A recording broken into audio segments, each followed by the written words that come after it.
Okay, Shabbat Shalom, everybody. Shabbat Shalom, and welcome to this week's World Alliance of Qara'im Torah study. I am Hakham Melech ben Yaakov of the World Alliance of Qara'im, and today we will be studying Leviticus chapter 14, which speaks about, what's usually translated as leprosy. We know that that's a bad translation. We've spoken about that before, and which is maybe the most technical. This chapter, Leviticus chapter 13 and Leviticus chapter 14, are maybe the most technical and irrelevant to our day and age chapters of the Torah. And I think that is the challenge that I love that's before us, because we're going to find that this stuff is actually fascinating, even though Tzara'at, again, usually poorly translated as leprosy, doesn't exist as such in this day and age, at least in the way it's described by the Torah, which seems to be some kind of uh, punishment or spiritual disease. I won't say spiritual, physical disease that's caused above and beyond a regular physical disease with maybe spiritual reasons behind it. Nonetheless, we're going to find that this is actually a very fascinating topic, as I think all of the very technical aspects of the Torah are very fascinating and sadly too often ignored. Too often, as I like to call it, Torah flyover country. Everyone kind of falls asleep. I've even, as I mentioned many times, even seen rabbis fall asleep during the Torah readings of these sections. You know, it's not a lot of exciting narrative or anything like that, but it really, really is fascinating stuff if we understand it as an entire system. So that's what we're going to try to do today. We'll try to make it interesting, even fascinating. And this is really, chapter 14 is kind of, I would say, the most, I don't want to use the word irrelevant, but let's say the most disconnected from our present reality, 13 and 14 chapter, those two chapters in all of the book of Leviticus, maybe in all of the Torah. And then when we get to chapter 15, it starts speaking about things that are more accessible to our common or our common knowledge, our knowledge of the way life works. So, at any rate, that being said, I will start off in a couple of minutes, speak about a couple of things. I want to speak about what it's like to be back in the land of Israel, and I want to speak about something that I am calling a theory and idea. I'm always thinking of theories and ideas, so you're just gonna have to put up with it. A theory that I call what did I call it again? Schrodinger's Shabbos cat. What the heck does that mean? Well, we'll talk about it and we'll find out. But first, we have a very special treat, and this is also, I would say, what's the word I'm looking for? Not by design, but I tend to always try to listen to and hear messages that the universe is giving me. And lately, a lot of people, a number of people independently have asked me to start playing flute again and playing songs rather than having the canned YouTube songs. Well, it's important to have those at the beginning of the study because we're just waiting for people to gather, and I'm getting things set up technically often and stuff like that. But there have been a number of people who have independently requested that we get back into, or that I get back into playing the flute, and we get back into more live music, maybe teaching some songs and stuff like that. And so we have a very special treat today. I'm going to play the flute, and Rachel Brill is going to play the harp. And we are here live in Tekoa, which is, today it's kind of a suburb, I guess you could say, of Jerusalem. It's technically a settlement in the West Bank, in Yehuda and Shomron, in the mountains of Judea. And it's also the birthplace of Amos the prophet. And I'm going to play the flute, and Rachel Brill, who is Bruce Brill. You guys, some of you, or maybe most of you, know Bruce Brill. This is Bruce Brill's sister, and she's been a harp player for years and years and years. She's also a singer, a folk singer, and she's made a number of albums. And so we are going to play the harp and the flute for you. So I'm going to get that set up now. So just give me a second here. I've got to take off these headphones and disconnect. 1 second.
No, it was not. It was muted the whole time. Oh my God. I can't believe it.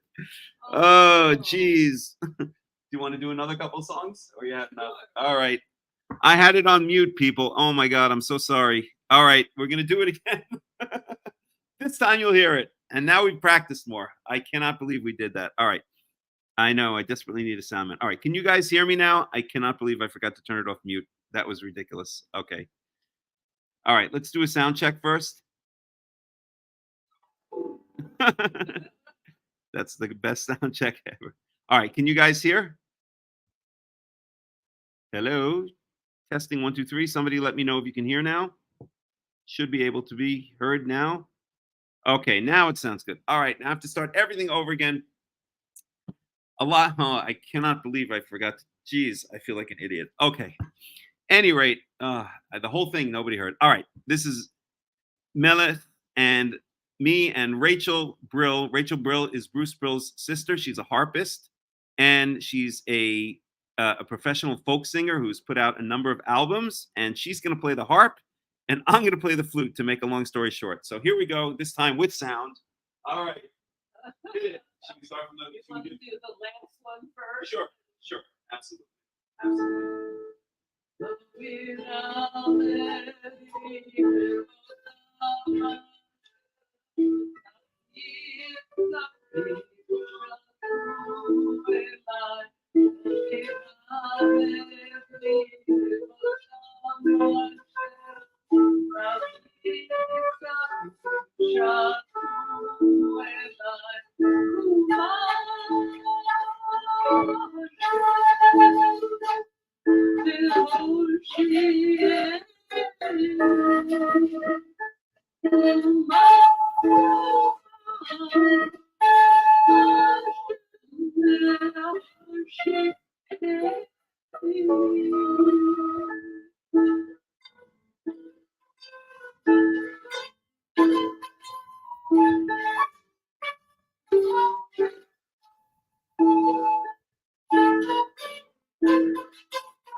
Okay.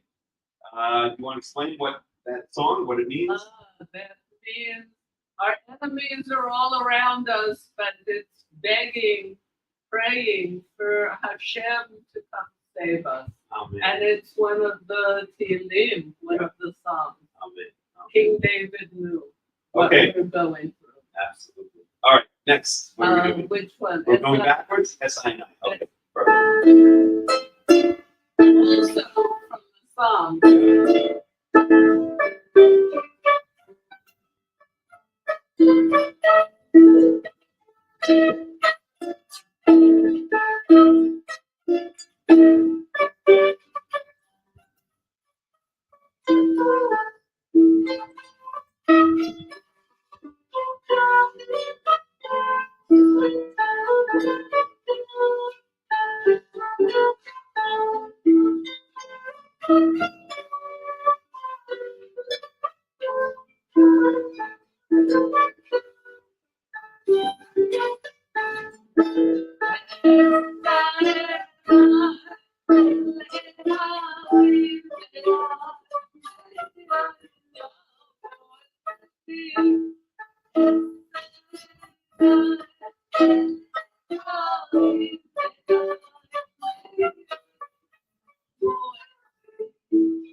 Beautiful, absolutely beautiful. Let me try to twist this down a little bit more, and a bit more this way. There we go. Okay, so now which one are we going to do? You wanted Koldodi. Ododi, yeah. And this is from Song of Shira Songs. Shiri. Yeah, beautiful song.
All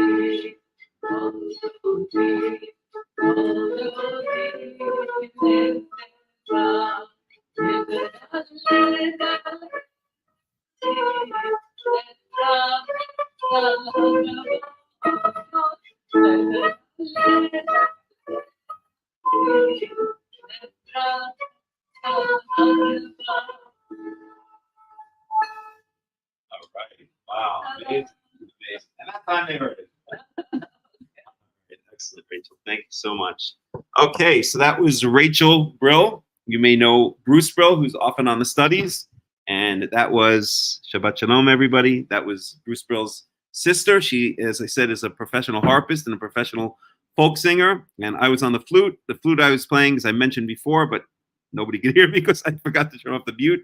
It's a very, very difficult flute to play, and I haven't played it in a while. It's got a very strange kind of air entry, so you'll have to bear with me as I get used to it again.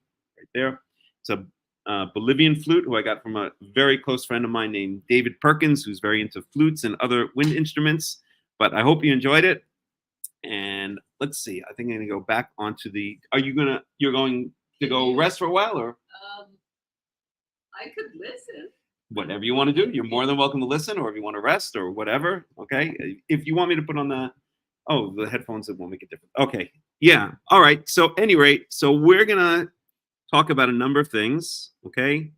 And the first thing I want to talk about is, as I mentioned, what it's like to be back in the land of Israel.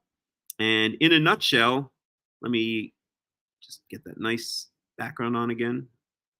Let's do this one this time. How about that one for a change? There we go. What it's like to be back in the land of Israel. And to make a long story short, it feels absolutely wonderful. I mean, there are challenges in this place. There are a lot of problems here, especially right now.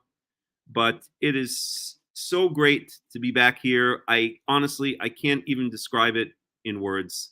And my message to everybody is come now. Drop whatever you're doing. Go onto LL's site and get your butt over here, because it's just an incredible experience. And the nation of Israel, really needs you here now. I will say, because I know there are always a number of Gerim or Niluim that are listening in. So the true definition of a Ger in the Torah is somebody who comes and lives in the land of Israel among the people of Israel. So if anyone there would like to solidify their position as being part of the nation of Israel, if they cannot prove their Israelite lineage from the father, or if they're not assumed to be of Israelite lineage from the father, then the only way you can really absolutely 100%, this background is acting weird. Maybe I should change it. Hold on a second. We'll just leave it. The only way you can 100% assure your position in the nation of Israel with the status of Ger, meaning what they would call in this day and age, is by coming to the land of Israel, living in the land of Israel. And I will tell you one thing, and I've seen it with my own experience since I've come back here, and when I was leaving where I was living previously. I lived for the past 4 years in Portugal, which is a very lovely country, beautiful country, lovely country, nice people, friendly people, easy to live there in many ways. The bureaucracy there is not so great, but it's very slow. But it's easy to live there in terms of the cost of living, and it's just a wonderful, wonderful country. But I always felt a certain lack. I always felt a certain emptiness there. And even when I was, enjoying myself there and living my life, I felt like something was missing. There was something missing in my soul that made me have this feeling of emptiness. And I could say that from the moment I landed back in the land of Israel, and as many of you know, I lived here for many years, and then I was away for a while, and now I'm back, and I plan to stay. From the moment I landed in the land of Israel, that emptiness, that existential emptiness, disappeared. And I have a lot of friends.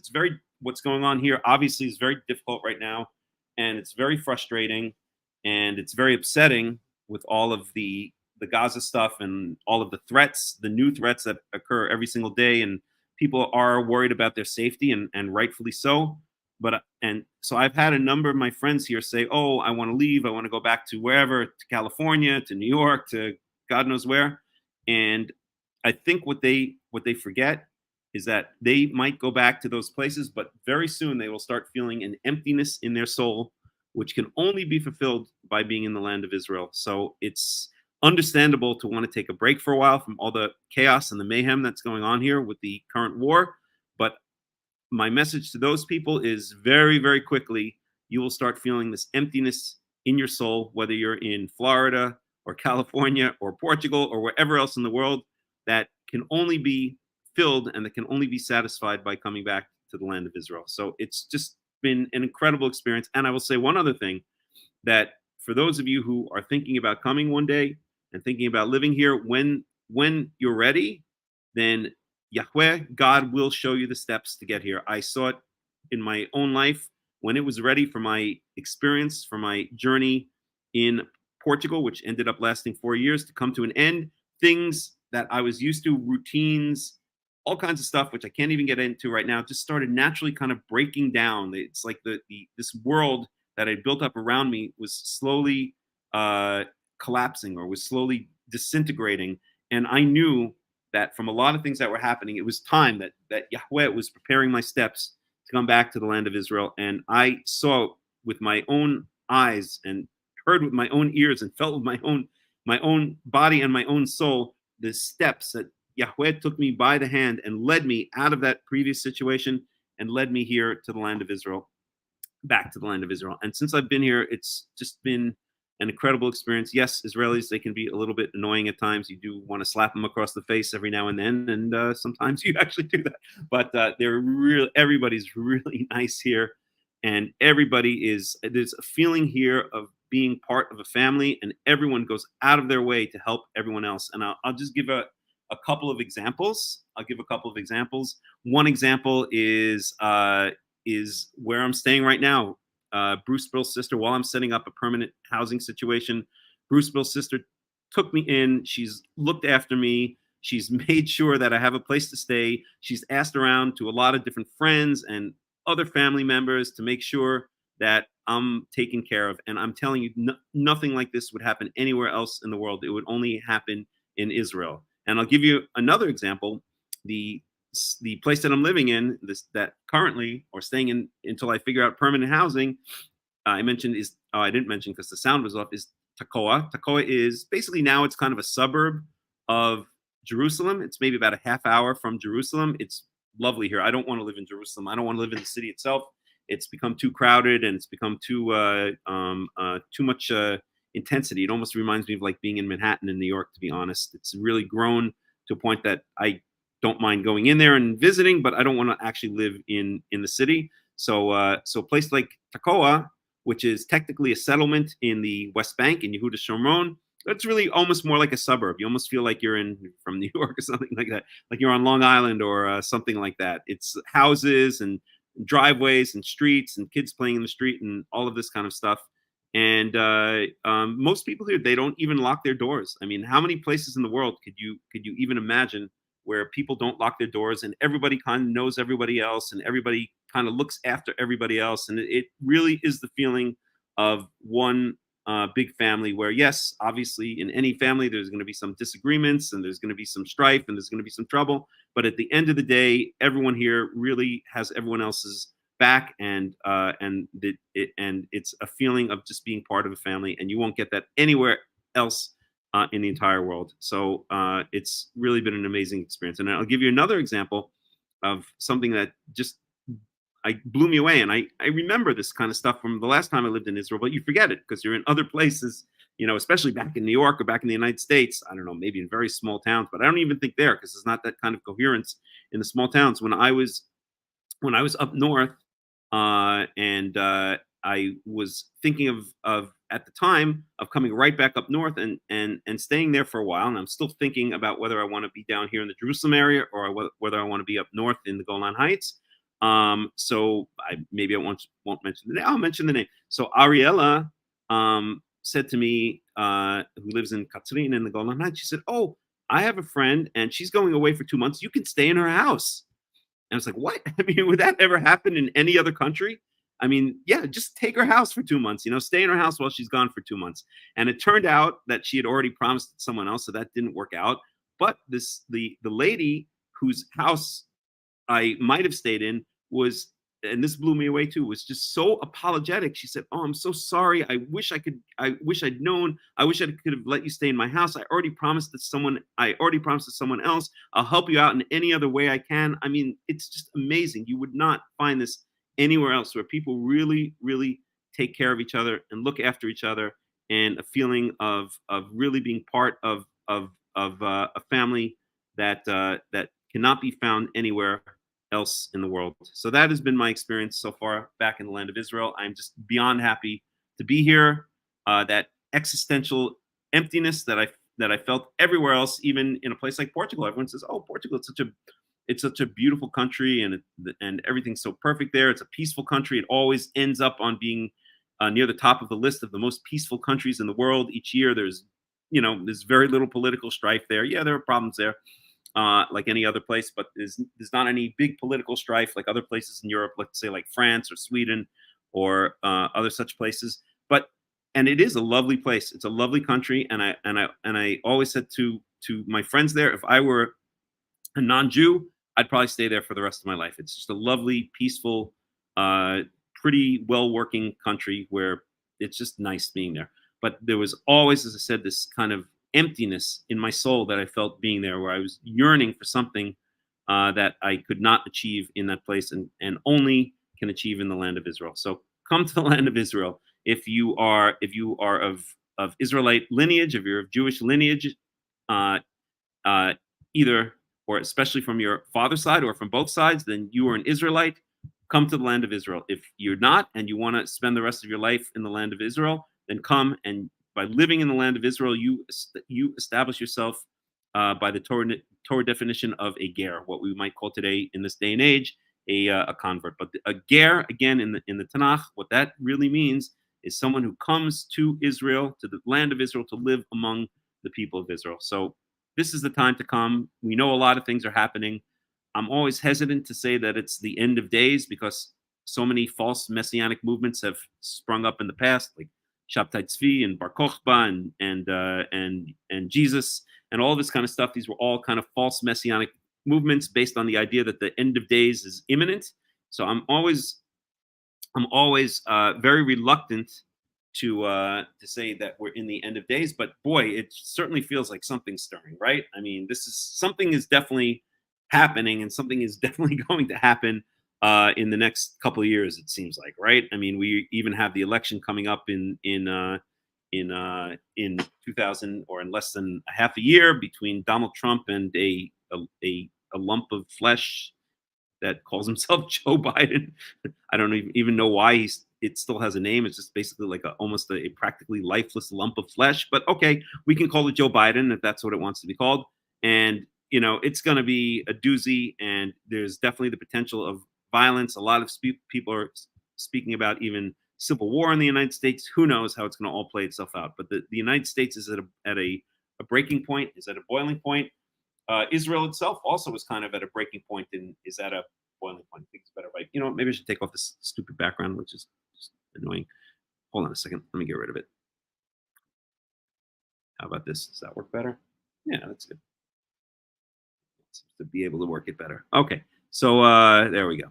So yeah, so those are my thoughts. Okay.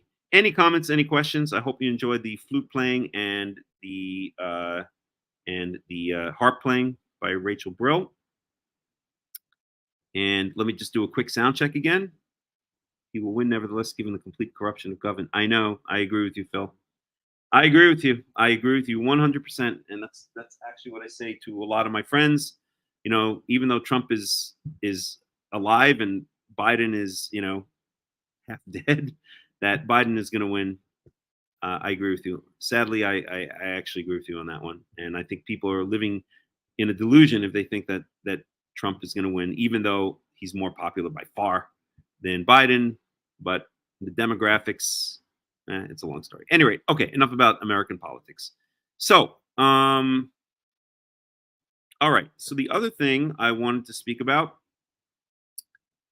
is, I'm always thinking, I think the microphone was off before when I mentioned it, but I'm always thinking about like ideas and theories and stuff like that. That's just the way I am, and I've always have been.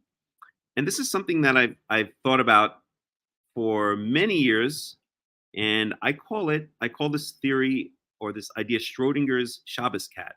Okay, what the heck does that mean? Okay, well, if you guys know, and I think it's really entered into the the popular psyche, the idea of Schrödinger's cat, which is one of the basic tenets, one of the basic, I should say, thought experiments of quantum physics, right? So let me not try to misquote it, but I'll just get a quick blurb on it.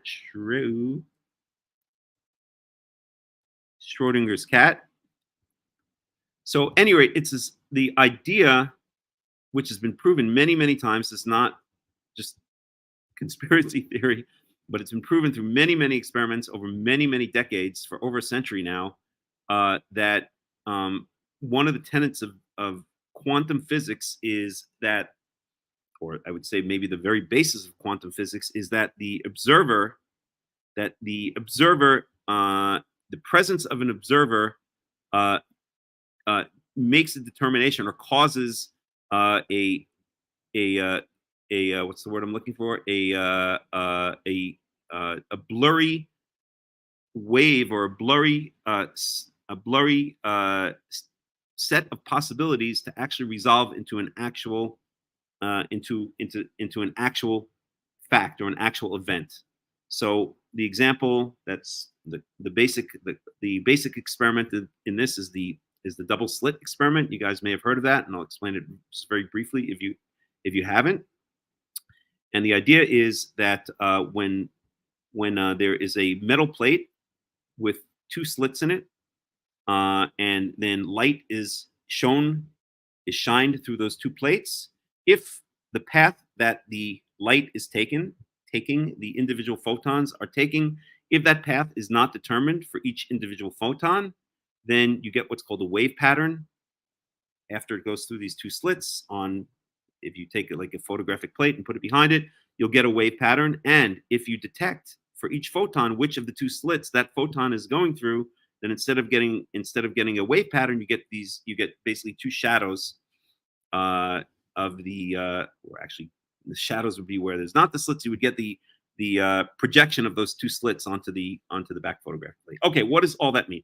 Basically, what it means is that the basic tenet of quantum physics is that when we humans decide to observe something, or decide to, I could put it this way, take an action, that it resolves a whole range of possibilities into an actual conclusion or into an actual fact. And that's maybe best typified by, or is first found through this double slit experiment. And it's best typified by this mashal, by this thought experiment known as Schrödinger's cat. So I'll just read it very quickly. Okay, and let me just show a picture of the double slit experiment very briefly. Nah, I want you to go look it up yourself. So, okay, in quantum mechanics, Schrödinger's cat is a thought experiment concerning quantum superposition. What does that mean? In the thought experiment, a hypothetical cat, I'm a cat lover, so I don't like this example. Maybe it should be Schrödinger's Palestinian. That would be better, but we'll just go with cat for now. So in the thought experiment, a hypothetical cat may be considered simultaneously both alive and dead while it is unobserved in a closed box as a result of its fate being linked to a random subatomic event that may or may not occur. This experiment viewed this way is described as a paradox. This thought experiment was devised by physicist Erwin Schrödinger in 1935. So the idea, okay, I'll just read this. In Schrödinger's original formulation, a cat, a flask of poison, and a radioactive source are placed in a sealed box. If an internal radiation monitor, a Geiger counter, detects radioactivity, i.e. a single atom decaying, the flask is shattered, releasing the poison, which kills the cat. This implies that after a while, the cat is simultaneously alive and dead. We don't have to get into all the details. The basic bottom line is that the idea of Schrödinger's cat is that until an event is observed, then you have what's called superposition, not imposition, superposition, which means that you can have two possible simultaneous events or two possible outcomes existing simultaneously. In the case of this thought experiment, until the cat is observed, then that cat could both simultaneously be alive and dead. Again, I don't like to use the example of a cat, okay? And the point of this is that by observing something, by taking a look at something, and this is not wacky conspiracy theory or science fiction. This has been proven over and over and over and over again through more than a century of experimentation and research, that this is an actual reality, that by a human observer, or maybe other types of observer, but certainly a human observer, that a whole range of possibilities resolves into one specific result. Okay, so what does this have to do, and what am I talking about when I say Schrödinger's Shabbos cat? Okay, I'm going to give you a specific example. Okay, as many of you know, I do actually have a day job. Yes, and my day job is programming computers. And sometimes on Shabbat, or I'll just give you the example of this Shabbat, I will sometimes get a message from a potential client saying, and I don't know what that message says. The message could either say, we would like to hire you for such and such project, or maybe it's going to say, oh, I'm sorry, we looked at your proposal and it's not appropriate. Okay. And what I've done in the past is, because I'm not an Orthodox Jew, so I use electricity on the past, I say to myself, okay, if it comes in on Shabbat, which sometimes it does, I'll just look at it. It's just a message. I'm not going to act on it or anything like that. I'm not going to do any melacha. It takes 2 seconds to look at the message. Let me just take a look at it and know what it says. Okay.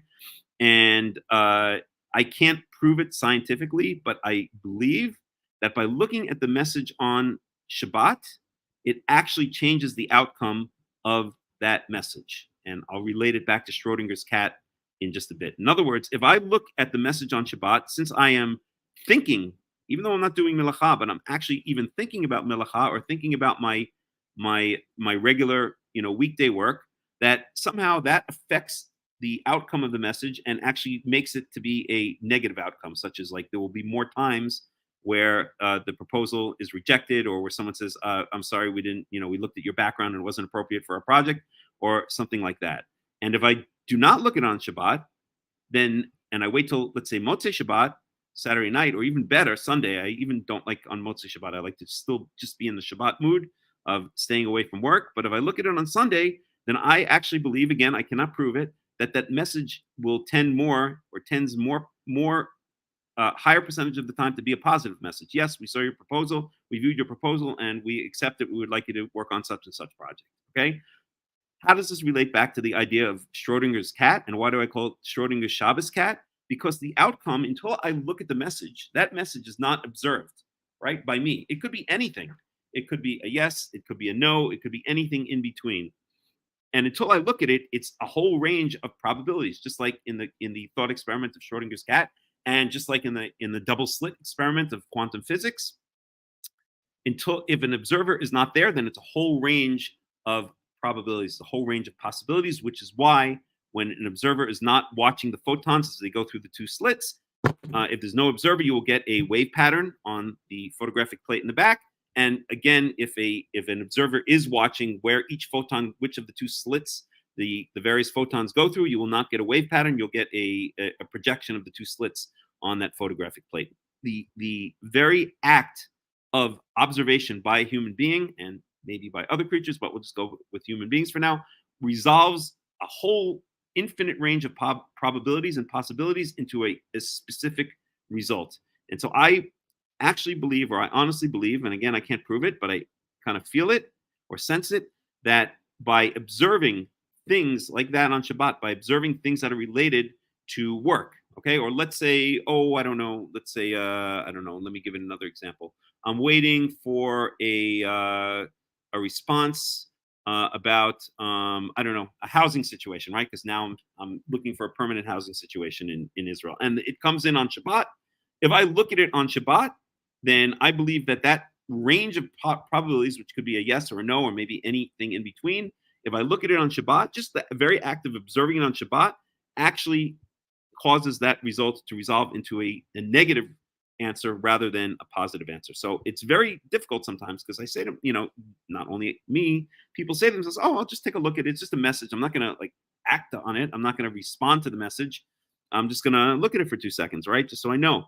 And I feel like in my soul and in my spirit, I hate those words, soul and spirit, but I'll use them here, that by just taking a look at that message on Shabbat, even for 2 seconds, that somehow causes the infinite range of probabilities to resolve into a negative result rather than a positive result. So I'm now really trying to be careful. In fact, here I can show you, I have a message right here that came in.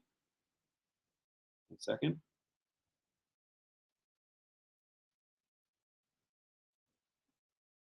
One second. Let's see here. So here's one of the platforms that I do. Oh, I'm not going to open it. Oops, it disappeared now. Anyway, it doesn't matter. One of the platforms that I do my computer work on, that I do my computer freelancing on, there was a message there, and I just absolutely refused to even look at it on Shabbat, whereas in the past maybe I have. And I hope that will cause a more, if I wait till Motzei Shabbat or if I wait till Sunday, that will cause a more positive outcome. So the bottom practical line is I like to talk about practical outcomes or action items. So number one, anything that could be a potential answer, that could be a yes or a no, or something that you don't know what the answer is. If it doesn't have to do directly with Shabbat or something that's appropriate for Shabbat, don't look at it on Shabbat. Don't look at it from Friday night until at least Saturday night, even better Sunday. And you will feel better karma about the whole thing. And I actually honestly believe, again, I cannot prove it experimentally, but I honestly believe that the answer will have a higher probability of coming out positive, coming out to the result that you want, rather than not. In the end, of course, it's all Yahweh's decision. Yahweh is leading our steps, and He determines what's best for us. So it's in His hands at the end of the day. But we allow that infinite range of possibilities to resolve into an actual result that is more favorable to us, I believe, if we don't even engage at all with that on Shabbat. Okay, and number two, read a book which I've mentioned many, many, many times called Biocentrism. This is the best book I've ever read. You can actually listen to the guy's interviews and talks online. And let me just get the name of the book. His name is Robert Lanza. You can hear some of his stuff online, but he also has a book, and it was an eye-opening book for me, how he describes how everything is based on, starts first and foremost with consciousness, that the world out there, it's like Plato's cave. The world out there is something, whatever it is, but it's our perception of it which gives it meaning. So green, the color green is not really green. It's just it's just electromagnetic waves going back and forth at a certain frequency. But our consciousness interprets that as green. And likewise, by applying our consciousness to things, by applying our attention and our consciousness to things, we resolve all kinds of probabilities into actual results. So I highly recommend this book. He describes it in such a brilliant way. It's a biocentrism. Let's see if I can see it here. Actually, here's the Amazon link, and I'll post it. I'll post the Amazon link. So check it out. And he really describes some of the things that I was just talking about in a way that is very, very accessible. He's a brilliant guy, and I cannot describe it in such a way that he does, but I highly recommend this book. And you'll see the relevance to Schrödinger's Shabbos cat. So don't open that box to see if the Palestinian, is alive or dead on Shabbat. Wait until Shabbat goes out. Okay, so that's that. Any questions, any comments? Before we get into Leviticus chapter 14.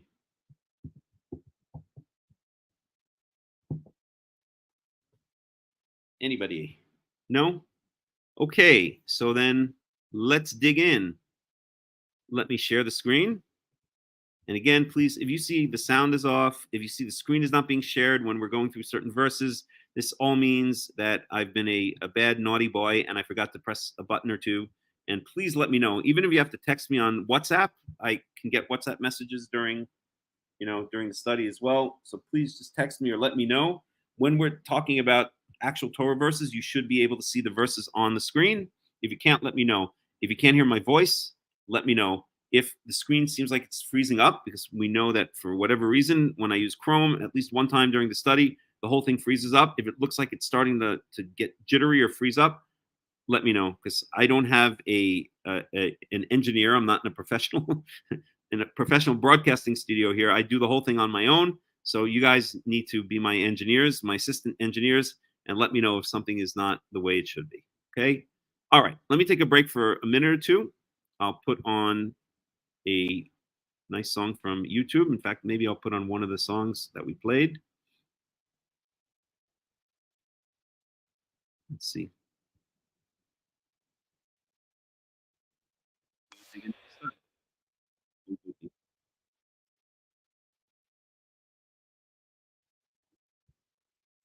One second. Oh, this, I love this band. Oh, okay. One second here.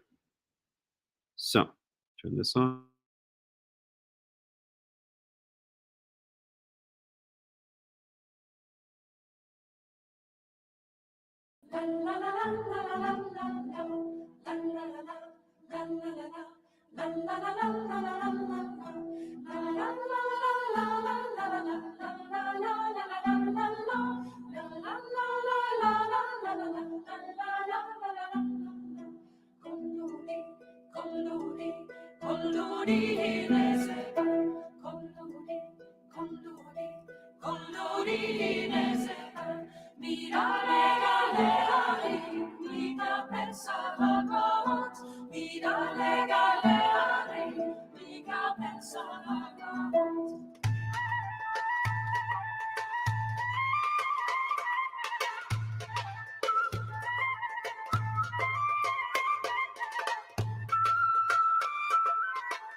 Alta, alta es la luna cuando empieza a esclarecer.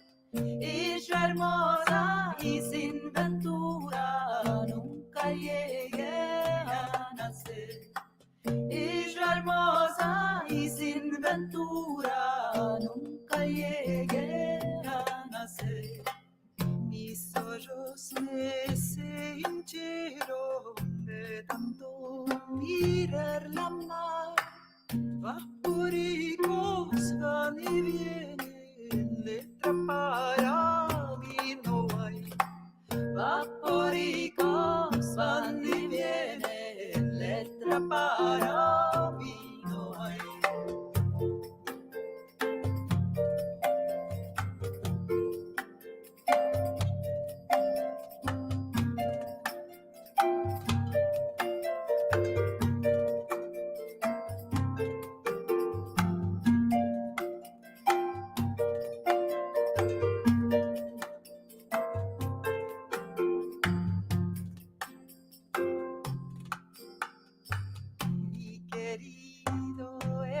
hermoso no estarás, viene con él. Laura que arrojados, la otra que echa shishpesh. Laura que arrojados, la otra que echa shishpesh. Mi querido es alto y vano y una vara de expander. Mi madre hizo cola, lo metió a detener. Mi madre hizo cola, lo metió a detener. Na, na, na, na, na, na, na, na, na, na, na, na,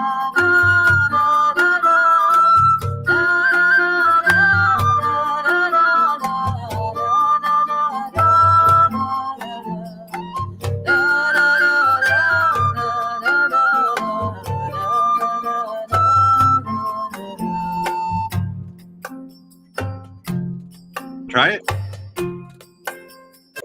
Okay, Rachel and I are going to try this on the flute. I mean, on the flute and the harp. Hold on a second. Let me turn off the background. I don't think I have it yet. You don't have it yet? Okay. Yeah. All right. I So, could do that. well, let's try this one. I'll try on the flute, I and know. I'm sure you'll pick it up very quickly because you are a professional. Okay, we're going to try it. No promises here. This is a hard flute to play, and Rachel hasn't practiced this one yet. We're going to give it a shot. Okay, I'll go through it once or twice on the flute, and then you come in. Ready?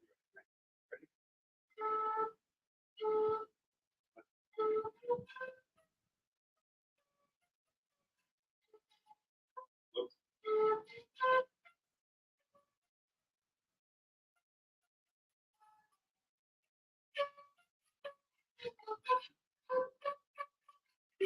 Whoops, hold on. Hard. It's very.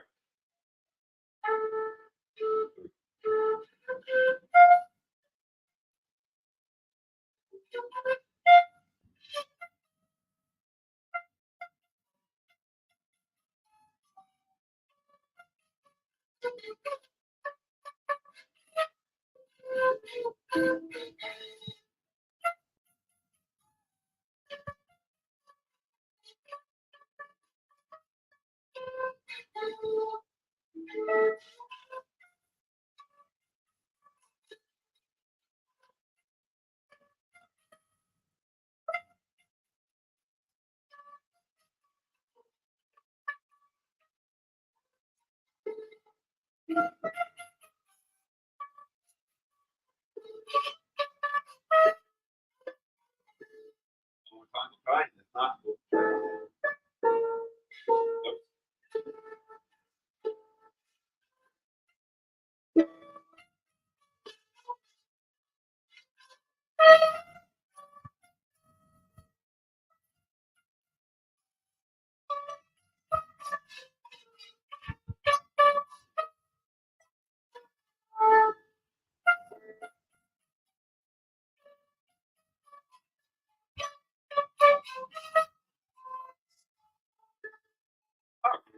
Or you want to do a solo or something?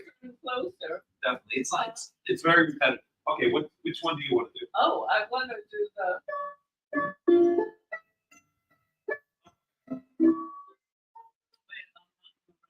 Wait 1 second.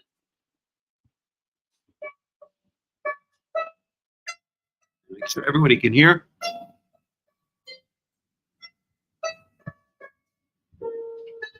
There.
Okay.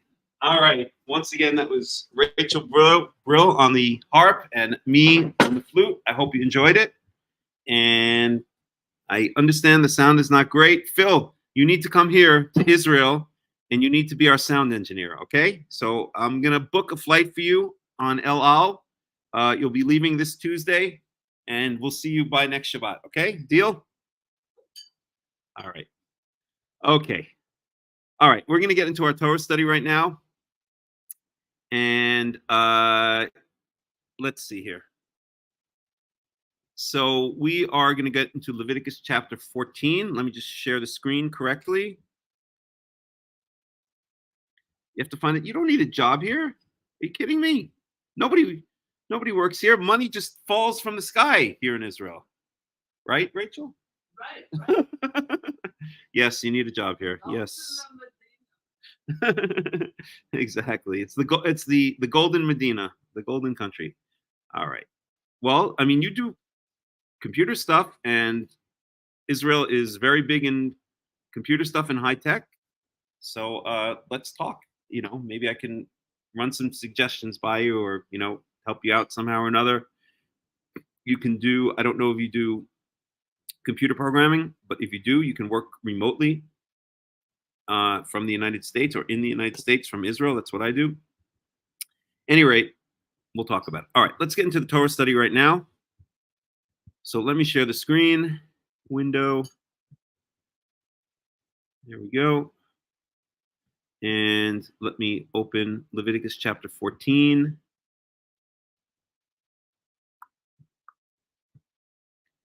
Okay, so if we get through this chapter, like they say about New York, if you make it there, you can make it anywhere. Well, if we get through Leviticus chapter 14, we can get through any chapter because it's very technical. And this issue of what's usually poorly translated as leprosy, which is a horrible translation, is very inaccessible, right? There's nothing that we can relate to about it in this day and age. We don't have anything that seems to be some kind of disease that lingers, which may have spiritual or karmic causes behind it, that lingers after a skin disease disappears or just appears out of nowhere, right? But nonetheless, we can imagine what it must have been like and what it may be like again. someday, hopefully not. But and we do have some certain, touch points to it, and maybe I'll go over those again very briefly.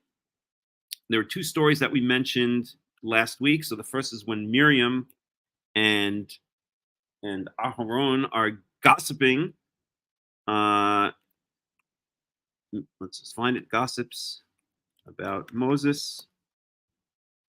And that's in Numbers chapter 12. So let's just look very briefly at Numbers chapter 12.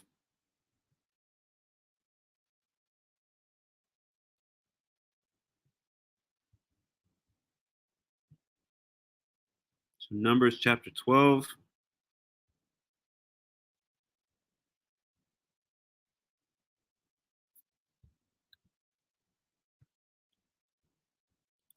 I'll just do it in English now, just so we can get the story down, right? So Miriam and Aaron began to talk against Moses because of his Cushite wife. Now, some people say that this Cushite wife, by the way, was a different wife other than Zipporah.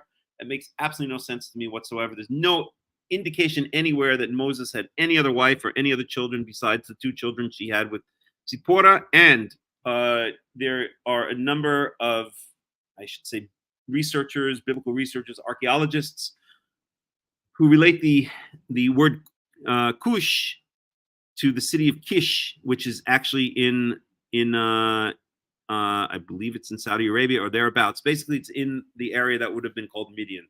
So the reason that some people think that this Cushite wife was a second wife is because Cush usually means Ethiopia. In other words, where more or less where the source of the Nile River is, or beyond Upper Egypt, south of Upper Egypt, and basically the area of modern day Ethiopia. And they say, well, okay, well, Zipporah was from Midian, and so this Cushite wife must be a second wife because she's not from Midian, she's from Ethiopia. But Cush, many people, or more and more people, are beginning to think relates to the city of Kish, which actually was in Midian, and that makes sense to me because there's no indication anywhere of any other wife, any other children, anything like that. There are some responses to that, which I'm not going to get into right now. It's not relevant. Let's move ahead. She'd married a Cushite. Has the Lord spoken only through Moses? They asked. Hasn't he also spoken through us? And Yahweh heard us. So now they're making fun of Moses, or they're just talking about Moses, disparaging Moses behind his back for marrying a Midianite, right? Because Midian they were not exactly, as we shall see, the best friends of Israel. And then Aaron and Miriam are saying, well, we're prophets too, which is true. And there are occasions in the Torah where Yahweh speaks directly to Aaron and Miriam, so they both are prophets. So now Moses was a very humble man, more humble than anyone else on the face of the earth. At once Yahweh said to Moses, Aaron, and Miriam, come out to the tent of meeting, all three of you. Uh-oh. Getting called to the principal's office. Not good. Not good. So the three of them went out. The Lord, Yahweh, came down in a pillar of cloud. We always see he's coming down in a pillar of cloud. And what's coming down is the Kavod Yahweh, the glory of Yahweh, which is one of our ongoing topics, which if we have time today, we'll speak a bit about. He stood at the entrance to the tent and summoned Aaron and Miriam. When the two of them stepped forward, he said, listen to my words. So this is now Yahweh speaking directly to all three of them, which again shows that Miriam and, excuse me, the fan is blowing right on me. Which again shows that Miriam and Aaron were prophets. When there is a prophet among you, I, Yahweh, reveal myself to them in visions. I speak to them in dreams. But this is not true of my servant Moses. He is faithful in all my house. With him, I speak face to face clearly and not in riddles. He sees the form of Yahweh. Why then were you not afraid to speak against my servant Moses? The anger of Yahweh burned against them, against Miriam and Aaron, and he left them. When the cloud lifted from above the tent, Miriam's skin was leprous. It became as white as snow. Aaron turned towards her and saw that she had a defiling skin disease, and he said to Moses, please, my Lord, speaking to Moses, I ask you not to hold against us a sin we have so foolishly committed. Do not let her be like a stillborn infant coming from its mother's womb with its flesh half eaten away. And of course, Moses, being the type of guy he was, cries out to Yahweh and asks for her to be healed. And Yahweh replied to Moses, if her father had spit in her face, would she not have been in disgrace for 7 days? Confine her outside the camp for 7 days. By the way, we're going to be talking about how to purify after leprosy, quote unquote leprosy. And let's remember this verse. Confine her outside the camp for 7 days. After that, she can be brought back. So Miriam was confined outside the camp for 7 days, and the people did not move until she was brought back. Okay? So we see a number of things here, and maybe I should actually switch over to the Hebrew here. So this is Numbers chapter 12, verse 10.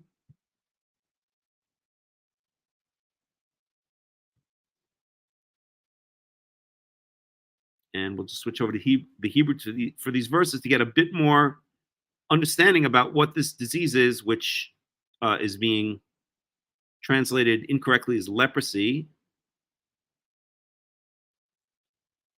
But I think Robert Alter translates it as skin blight, right? Blight meaning kind of like a brightness in the skin or some kind of discoloration or bright discoloration in the skin, which tends to be one of its major characteristics. So Yahweh was mad at them. And he went away. The cloud in which Yahweh was speaking to the three of them, Moses, Aaron, and Miriam, departed from up above the ohel, the tent of meeting. Wahine Miriam misorat, and now Miriam was leprous, was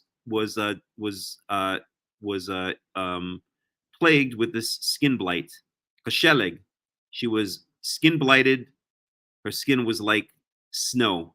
So again, this applies a whiteness in the skin. We saw the same thing with Moses when he's on his way back to Egypt, and he says, how can I prove to the people of Israel that Yahweh, that you have spoken to me? He already knows by that time Yahweh's name. And Yahweh gives him two signs. One was his staff turns into a snake, and the second one was that he reaches his hand into his breast pocket, into his robe, pulls it out, and his hand is also like sheleg, like snow, as white as snow.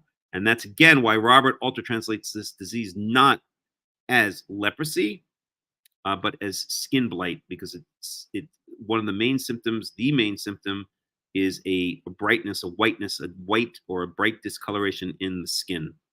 Okay, and we see that here. Wayfen Aaron el Miriam, and Aaron turned towards Miriam, but hine mitzorat, and behold, she had skin blight. She was covered with skin blight.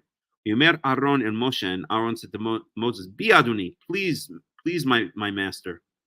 This is now Aaron speaking to his own younger brother, right? Calling him master, because Moses, hey, he was in charge. Al-na, and this is typical kind of a polite, supplicative, formal, supplicative language in the Torah.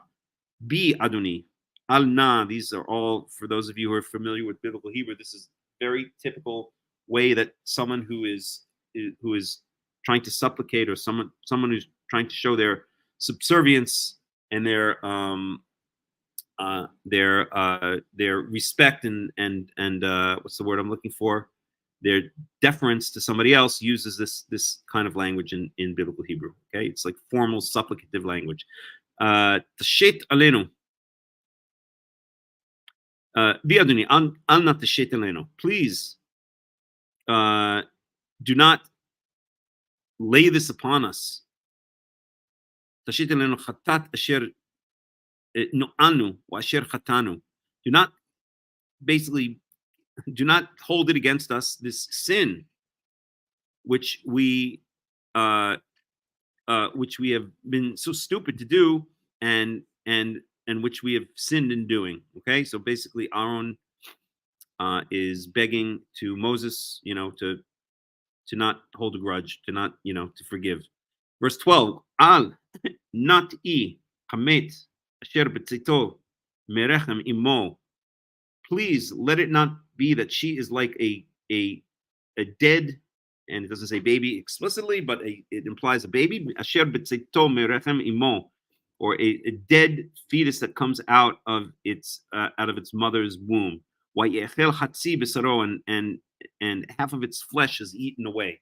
So from this we get an idea of what the symptoms of sora'at, of the skin blight, are. Okay, what do we see? That the skin is white as snow. we see that she looks like a dead stillborn baby that comes out of its mother's fetus. Its mother's rechem, its mother's womb, and that half of its skin has been eating away. And it's probably from this verse right here that tzora'at is often translated as leprosy, because there's really no other indication of that explicitly except in this verse, not that I can remember offhand anyway. Okay, so we get an idea of what leprosy is. We see that it's caused as a punishment for some kind of transgressions. Shabbat Shalom Mauricio. We see that it's a punishment from Yahweh, directly from Yahweh, for some kind of transgression. In this case, Aaron and Miriam speaking badly about Moses. And we see that there's afterwards a 7-day purification period for Miriam. She has to remain outside of the camp for 7 days. Okay. Right there. And then she is purified. Okay, so let's keep that in mind as we now turn to Leviticus chapter 14 and speak about the purification process for this skin blight, for this skin disease, usually translated as leprosy. Let me bring up a couple of our usual suspects. Bring up our Robert Alter. We'll bring up our Everett Fox.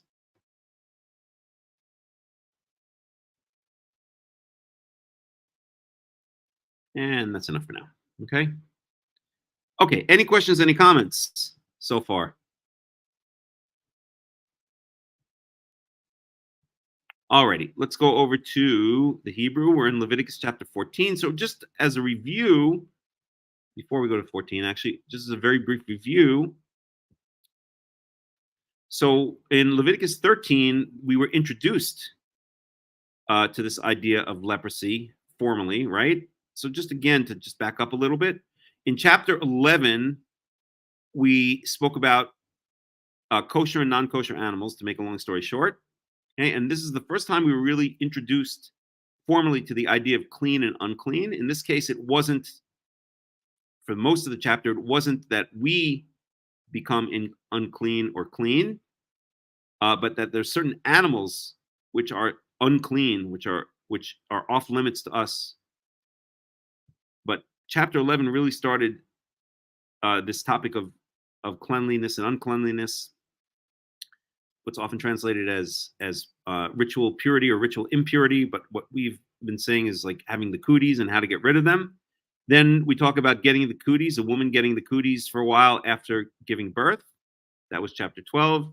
And then chapter 13, which was long and very technical, we spoke for the first time about tzara'at, about the skin blight and various ways that it can be gotten, it can be acquired, and what the Kohanim, what the priest needs to do in order to determine if it's actually tzara'at, if it's actually skin blight, or if it's just a regular skin problem, like a rash or eczema or something like that, and how to go about making those determinations and what the consequences of those determinations are, such as in certain cases being placed in quarantine for 7 days and then another 7 days. So this describes how you get the disease and how the disease is diagnosed. What chapter 13 does not deal with is, once you have the disease, how to now cure yourself of it. And that's what chapter 14 deals with. Let's get a little bit of water. That's what chapter 14 deals with. Okay, and that's what we're going to be talking about today. So let's switch over to the Hebrew.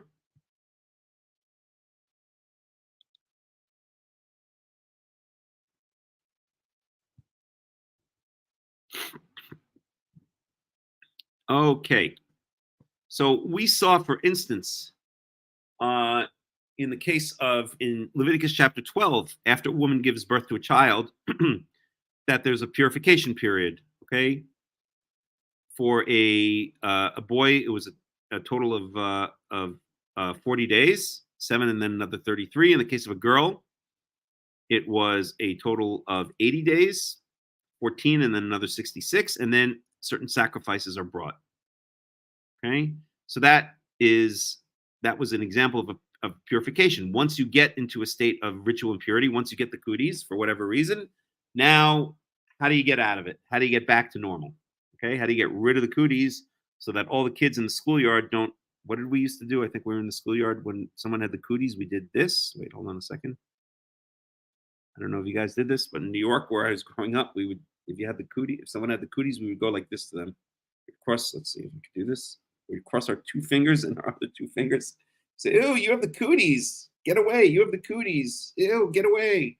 That was growing up in the lovely suburbs of New York, which were actually, I did have a nice childhood growing up there, I have to say. New York and the United States is not what it once was. It's now, I don't even recognize it anymore. But at any rate, neither here nor there. So how do you get rid of the cooties once you get them? Okay, so that the kids in the schoolyard don't all make that stupid sign and say, "Get away from us," and ostracize you and won't play with you or even talk to you.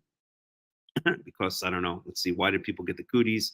I don't know. I don't know. They picked their nose and then ate their snot or something like that. I think that was a typical one. Or there was this one kid. I still remember his name. I won't say his name. His first name was John. In junior high school, this kid was really weird. He used to take.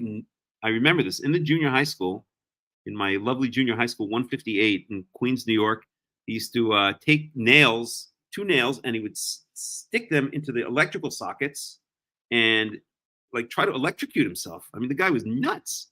There's something wrong with him. He was a nice kid, but there was something a little bit wrong with him, obviously. And then he had scabs like all over his arms, and he would like pick the scabs, and then he would eat the scabs. Okay, so that kid had, nobody wanted to be around him. I mean, it was a little bit of a strange one. And so he definitely had the cooties, okay? But now maybe if you read Leviticus chapter 14, then maybe he could find out how to get rid of the cooties. So let's find out. If you get the cooties from Sara'at, from skin blight, what do? I guess he couldn't bring a sacrifice, although I don't know what he was doing in the basement of his home. He was a strange one, I got to say. Maybe he was bringing sacrifices in his basement. Who the hell knows? Okay, any rate. Chapter 14, Leviticus 14, verse 1, Wayidaber Yahweh el Moshe lemor, our typical introductory sentence, tells us that we're approaching a new topic here. Okay. Zot ti'eh Torat mitzorah bayom ta'arato wahuva el hakohen. So this is the Torah. Remember, the Torah, except when we get to the book of Leviticus and maybe beyond, the word Torah does not mean the Torah as we understand it. Torah means the set of instructions dealing with a certain topic. So it could be like the instruction manual for a particular topic. What's the instruction manual? What's the topic in this case? A mitzurah yom ta'arato. The infected person, the leprous or the skin blighted person, on the day that he is on the day of his cleansing. So remember, there were certain in chapter 13, we saw there was a certain period where the disease is diagnosed and where the person has to be quarantined. Okay? And so how does he get out of that? And then there was a waiting period once he gets it, right? Huva el Kohen. So first of all, he's brought to the Kohen. We saw from chapter 13 that it's the Kohanim, it's the priests, that they are doing the diagnosis. They are the experts. They are the tzara'at doctors. They are the Dr. Leper. Okay, you bring them to the Kohen, and they are the ones who do all the diagnosis. It is their job. It is their job to become experts on this topic. Okay, so the Kohen goes outside of the camp. So why does he go outside of the camp? Because that's where the leper, that's where the infected person was. We saw that in chapter 13. And the Kohen takes a look and determines if the person has or declares that the person has been healed of negatzarat min atzarua, of the plague of skin blight from the skin blighted person, or regarding the skin blighted person. So the skin blight has disappeared, has cleared up from the infected person, is basically what that's saying. Verse 4, Watziwa kohen ולקח למטהר שתי ציפורים חיות טהורות ועץ ארז ושני תולעת ואזוב. Okay, let's take a look at this. The Kohen shall instruct or command the person, ולקח למטהר, and he shall take, meaning the Kohen shall take for the mitaher, ולקח למטהר, I'm sorry, וציווה Kohen ולקח למטהר. So the Kohen is going to tell the person who is now cleared up of the skin disease to take to the purifier, and that's referring to the Kohen himself. At least that's my interpretation of it. Maybe we'll get Robert Alter's opinion on that. Let me just bring it up here. So this is Leviticus 14. 1 second. So it's a little bit ambiguous.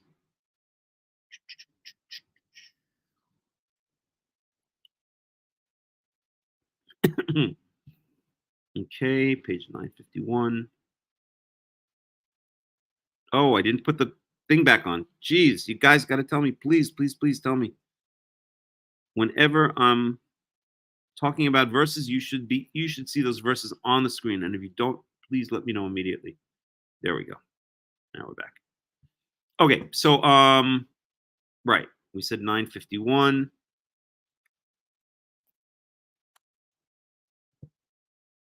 And we'll go down to the commentary section. And maybe we should read through some of his commentary as we were learning it. So on the day. So his first comment is on verse 2. Okay. Yom Ta'ato, on the day of his purification. Robert Alter says about that.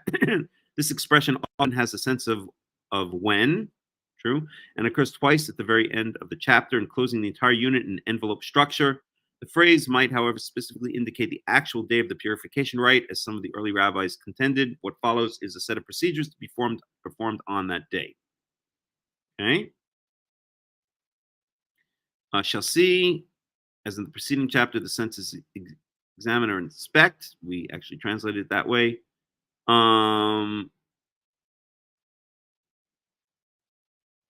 Okay, and then verse 4 here. Let me just see one thing here. Verse 4. So he translates this verse as the priest shall charge that there will be taken for him who is cleansing himself 2 live pure birds and cedar wood and crimson stuff and hyssop. Okay. So let's look again at the Hebrew. Tzivah Kohen, the Kohen commands, or the Kohen instructs.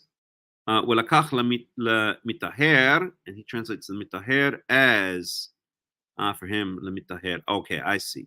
Yeah, so it's not the Kohen he's translating as lemitaher, the person who wants to himself wants to become clean. Okay, fair enough. Okay, so the Kohen instructs that the person who wants to become clean should take shtei tzipurim, 2 birds, chayot tehorot, 2 live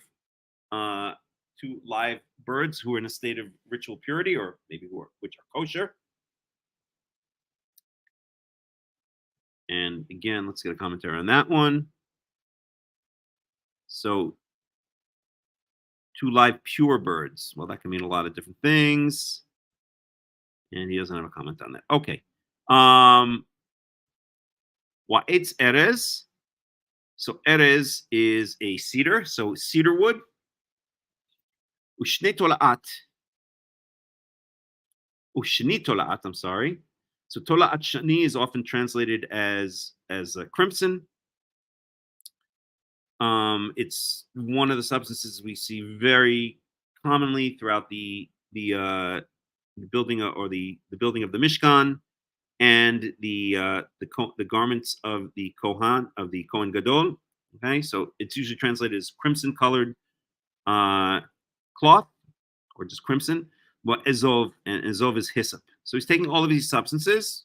Okay, and let's get a comment here. So cedar wood and crimson stuff. Jacob Milgram, who we mentioned, is one of the leading experts on the book of Leviticus and the systematized quote unquote cultic worship of Yahweh. Jacob Milgram proposes that both are used in this rite of purification because of their red color, linked with blood, which also functions here as a purifying agent. Hyssop appears elsewhere in biblical literature as an instrument of purification, although it remains uncertain why it was to have that efficacy. Okay, fair enough. So, verse 5. So, okay, so the person that wants to purify himself on the day that he's been cleared up of, that the skin disease is cleared up, let's summarize. He goes to the Kohen. The Kohen examines him, says, okay, you're ready to, your skin disease has disappeared. Now you're ready to go through the ceremony or the process that brings you back to a state of ritual purity, that brings you back to a state of not having the cooties. Okay, so the Kohen instructs him. The person who wants to become pure, wants to purify himself, and he has to bring these. Oh God, he has to bring these 3 things, or 4 things: 2 living birds, 2 living kosher birds, cedar wood. I'm sorry, 4 things: crimson cloth, and hyssop. Okay, those 4 things. Verse 5. Watziwa Kohen u'shachat et hatzipor. So the Kohen instructs him to kill the bird, or one bird, hatzipor echad, el kli cheres al mayim chayim. To kill that one bird over an earthenware vessel, an earthenware pottery vessel, over Mayim Chaim, literally living water. Living water can mean a number of different things. It can mean running water. It can mean some people interpret it as potable water, water that, as opposed to, let's say, salt water, which is referred to sometimes like the Dead Sea, right? Why is the Dead Sea called the Dead Sea? Because there's nothing can live in it. It's salt water. Well, we know that plenty of animals can live in salt water. But it's some people think it means salt water as opposed to fresh water, as opposed to drinkable or potable water. Let's take a look at Robert Alter and see how he interprets it. So he says over fresh water. Okay, and let's get a commentary on that.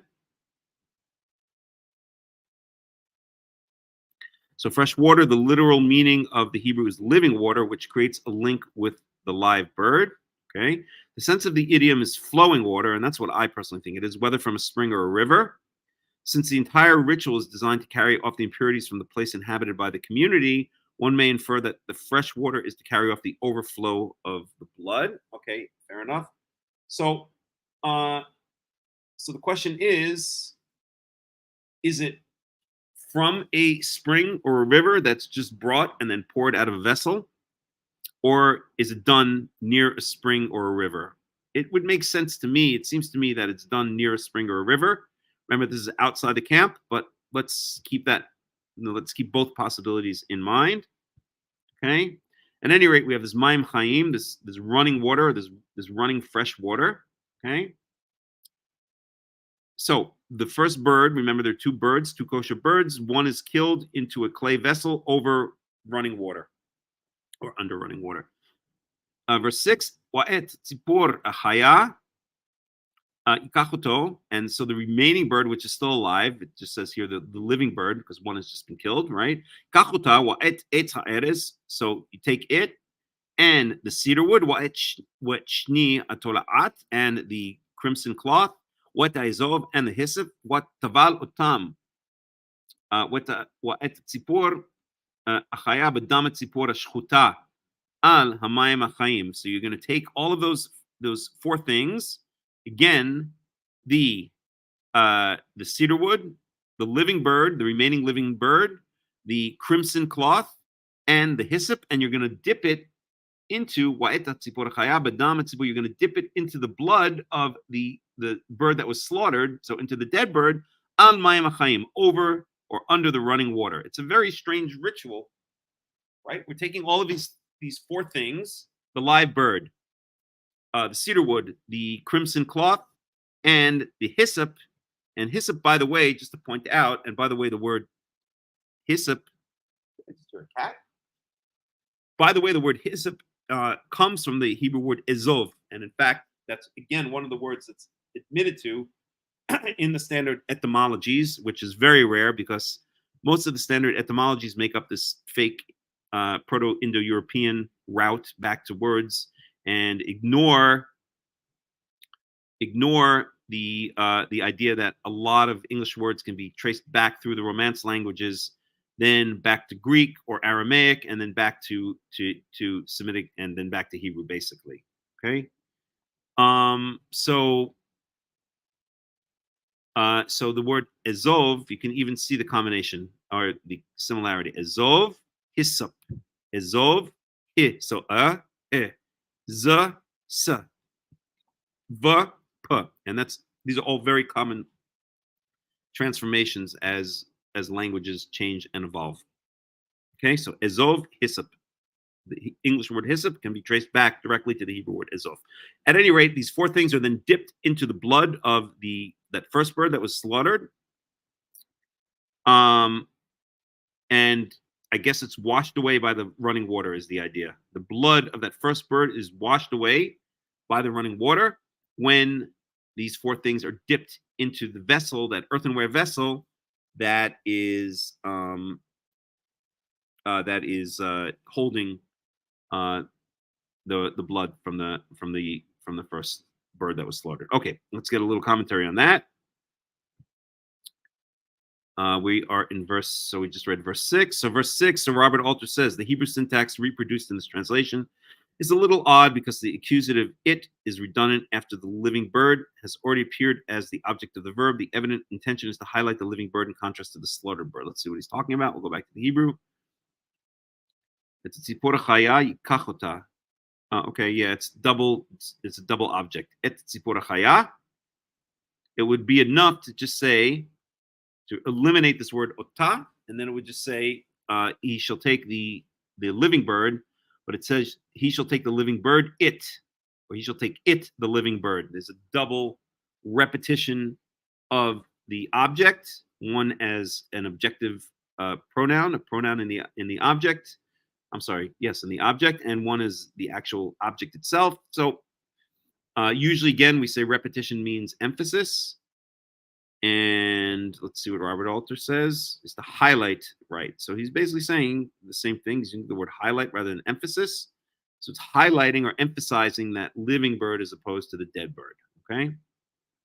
All right. Yeah, so far so good. Okay. Verse 7.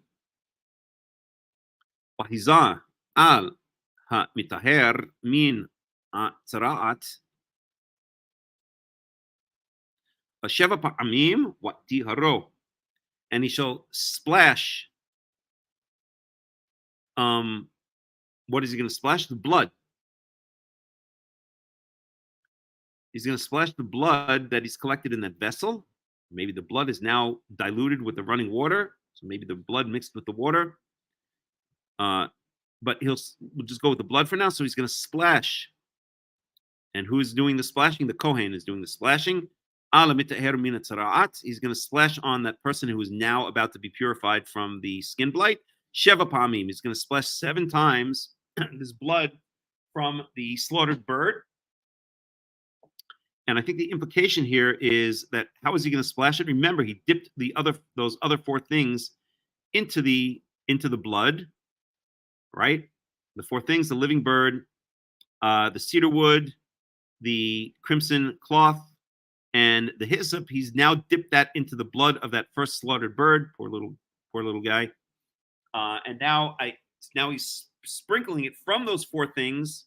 Right? He's taking the 4 things, holding it in the hand, almost like the rabbis hold the lulav on Sukkot, right? The 4 species on Sukkot, and they shake it. So now he's taking these 4 things. He's taking these 4 things, and he's going to get the blood on them, and then sprinkle from those 4 things the blood onto the person who's about to be pure, who's now undergoing the purification from the skin blight. Okay, 7 times. Otiro, and he now becomes pure. Ushilach et tzipor chaya al pnei hasadeh, and he releases the living bird into the wilds. Free, born free, free as the blah blah blah blah blah. Right. So that is the fate. One bird dies and one bird lives. Who shall live and who shall die? Who by fire and who by okay. At any rate, so that's the ritual. Okay. Now the sprinkling of the blood 7 times. We've seen this before.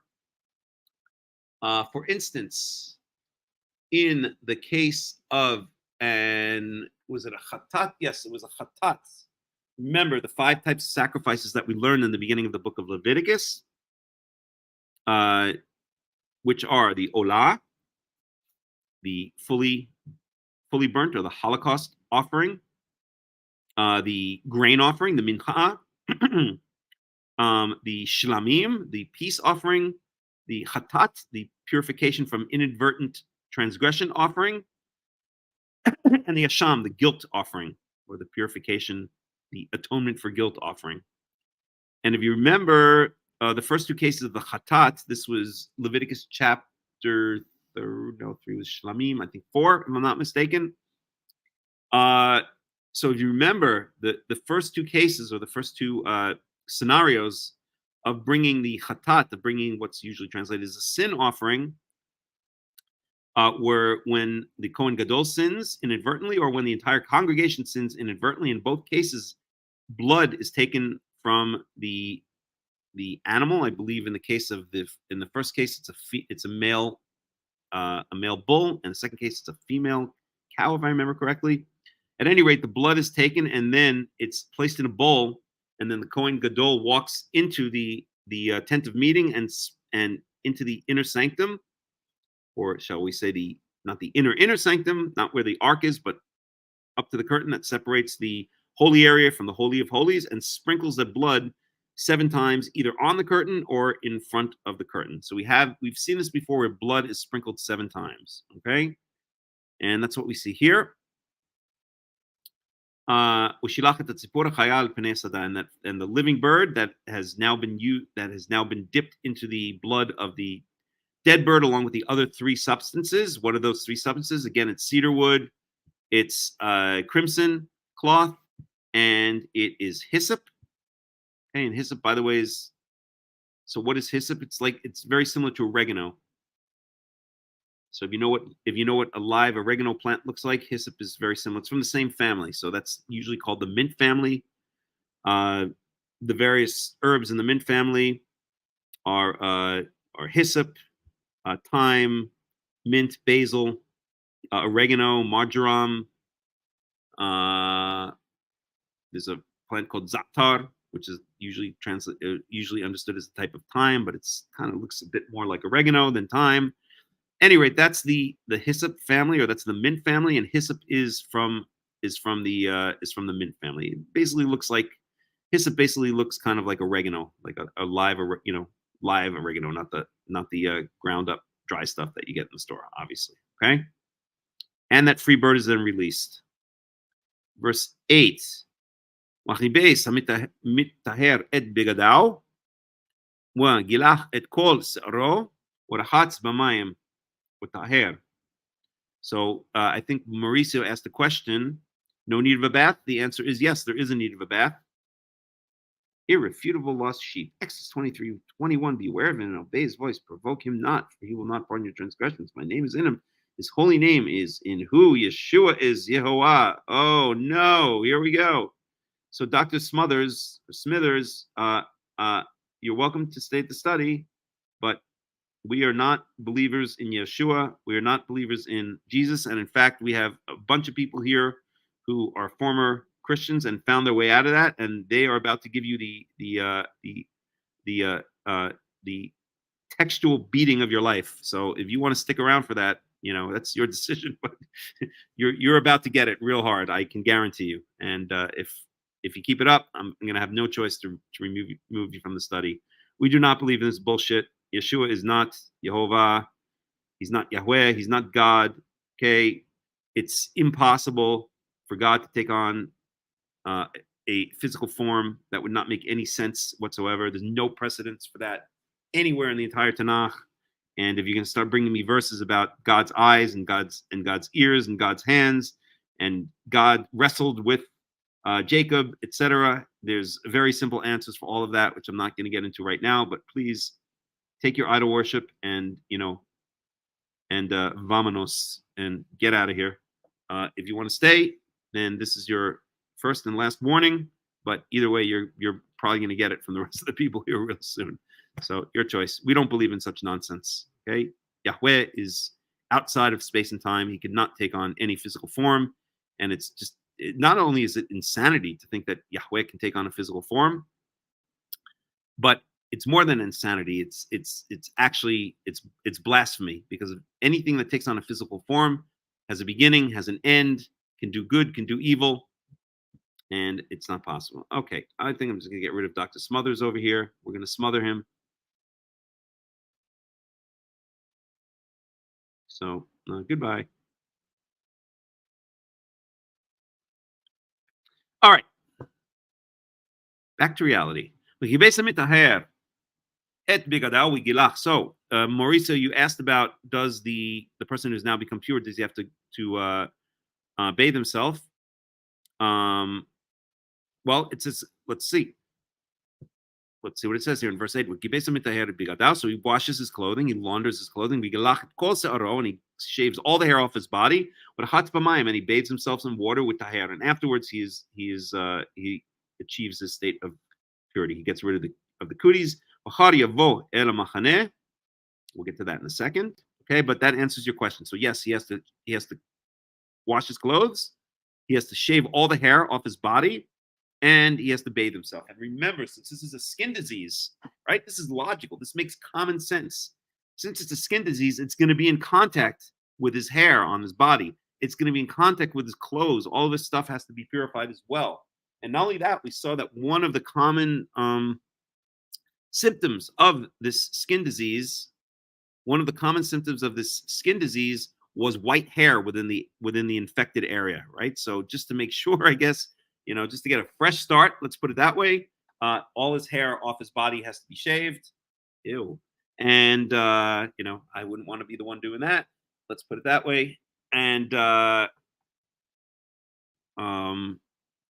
yeah, so he washes his clothes, shaves all his hair, and then bathes himself. Okay. And then he can come back into the camp. Remember, he was excluded from the camp. He had to live outside the camp.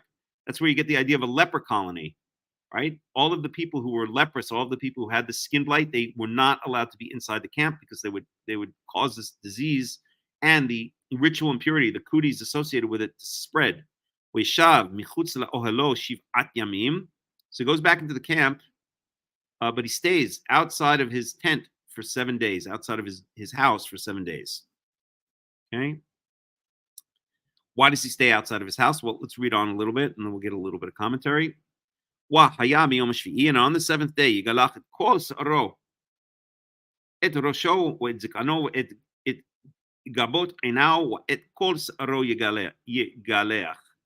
so then after the 7 days, so he washed his clothes, he shaved off all his hair, he bathed himself, he waits 7 days, he does not go back into his tent. And then on the seventh day, he does it again. Well, he shaves all his hair again. And here it's very explicit, the hair on his head, on his beard, or on his face, even his eyebrows, and all of his hair. So the Torah is always speaking in euphemism, so it's not going to get into details, but you guys can use your imagination as to what that includes and what that entails. Okay, and he is fully shorn. He is ritually shorn. And he washes his clothes again. And he washes and he bathes himself again, and then he is in a state of purity. Actually, I think in a state of purity is a wrong way to translate it. He is now one step closer to finishing being in a state of purity, because we've seen this a number of times that he's now in a state of purity. But it basically means he's one step closer to ending the ritual. But you see, it's a very long, involved ritual, right? It starts off, first of all, the Kohen, he's living outside the camp. The Kohen has to come when it looks like everything's cleared up. The Kohen has to come, take a look at it. determine if that is indeed the case, and then starts this ritual with the 4 things dipped into the blood under the running water. That blood is then sprinkled 7 times on the person who's undergoing the purification. The live bird is led away, and then starts a clock of then he washes himself, his clothing, he shaves himself, and then he's allowed back into the camp, but not into his house. He waits 7 days, and he does that whole thing again. He washes his clothing, shaves himself, bathes himself, and then he has reached the next stage in his journey back towards ritual purity, his journey back towards getting rid of the cooties. So, B'yom Shmini. So that's that. Now we have on the 8th day, and he's now going to bring sacrifices, like, big time sacrifices. Okay. B'yom Shmini yikach shnei kvasim tmimim. He's going to take on the 8th day. He's going to take 2 unblemished kvasim. So keves is a male lamb. Okay, and we can open up our spreadsheet, but I'm not going to do it right now. We'll just go with the translation here, which says male lamb. V'kapsa achad, and 1 female lamb. So 2 male lambs and 1 female lamb. Bat shenata, that is a yearling, so that can mean either exactly a year old or maybe up to a year old. A tmima, also unblemished. Right, so you never bring a sacrifice with a blemish. It can't be lame or blind or have like a crooked leg or anything like that. You don't give damaged goods. You don't bring damaged goods to Yahweh, to God. Okay. Ushlosha esronim solet mincha blula b'shamen v'lo gechad shamen. So then he's also going to bring along with that 3/10 of solet mincha. So 3/10 of an. I think the implication there is of an ephah. That's the basic measure of a solid of volume. So 3/10 of an ephah of solet as a grain offering, blula b'shemen, mixed in oil, in olive oil, always. V'log yachad shaman, and a log, and that's a liquid measure, and 1 log of shaman. I don't remember exactly how much a log is. You can look it up. There are plenty of places where there are conversions between biblical units of measure and modern units of measure, at least what they believe it is. And so these are a solid volume and then liquid volume respectively. Okay, let's get a little translation and commentary on that.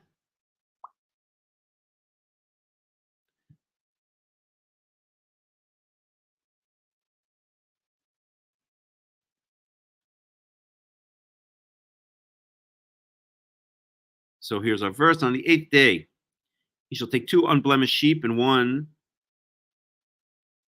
unblemished. Whoops, why is this not doing it? Hello. Uh-oh, are we freezing? We're freezing. Uh-oh, there we go, frozen. All right, I'm gonna have to restart the computer. There's our freeze for the day. Here we go. I will try to quit Chrome, but I don't think I'll be able to. Give it 1 more second to try to unfreeze.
just had a technical problem. So, oh boy. Okay, can you guys hear me now? Hello?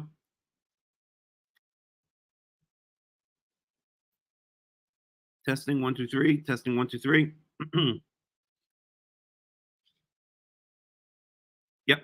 So the thing froze up, as we know it does. I don't know why. Once every study, there's nothing I can do about it. It just does its thing, and I can't control it. And I've tried to find a solution to it, but it just doesn't work. So okay, let's go on. Let me share the screen again.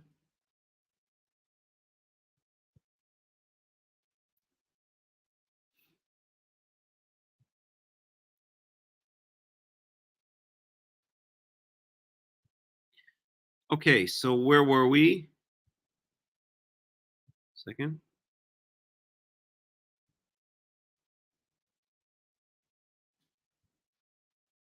Right. So we were speaking about on the 8th day what the person who is in the process of being purified from tzarat needs to do.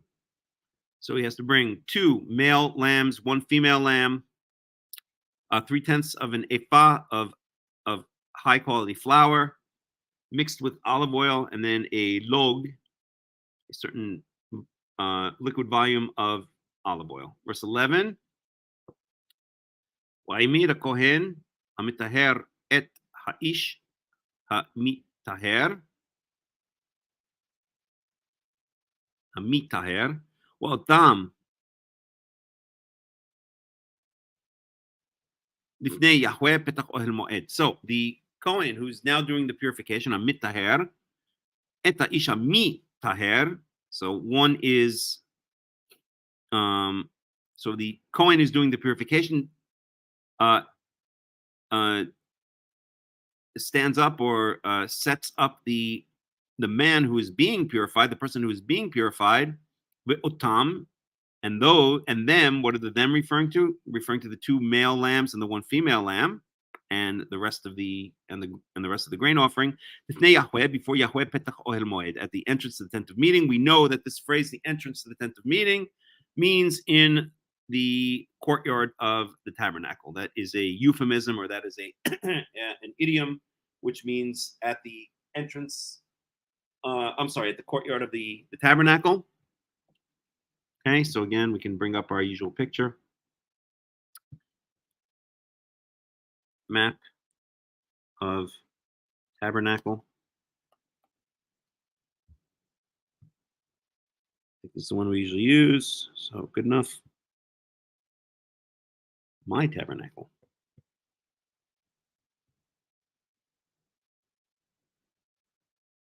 There we go. Okay, so in the courtyard. So basically around here, right? Because here's the entrance to the tent of meeting on the eastern side, and here is the altar of sacrifice. So it's going to be somewhere in this area of the courtyard. Okay. Verse 12. ולקח הכהן את הכבש האחד ויקריב אותו לאשם ואת לוג השמן ויניף אותם תנופה לפני יהוה. So the Kohen is going to take one of the male lambs and he's going to present it as a guilt offering, together with that liquid, or that liquid volume of olive oil. And he waved them as a wave offering before Yahweh. Okay. So they're approached, they're waved. There are a lot of different opinions to what this means, a wave offering. It maybe means that they're moved back and forth, or maybe one part of it that can be lifted up and down is lifted up and down. But tnufa, lanif, it really means to lift up. So sometimes it's called an elevation offering. So something is symbolically lifted up or waved up and down. And all of these elements are presented as a wave offering before Yahweh. Okay. Alrighty.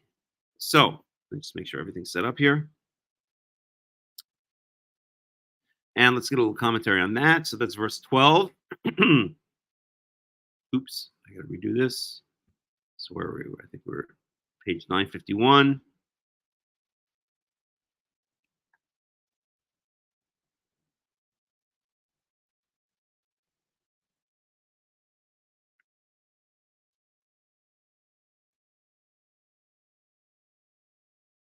Okay, 951.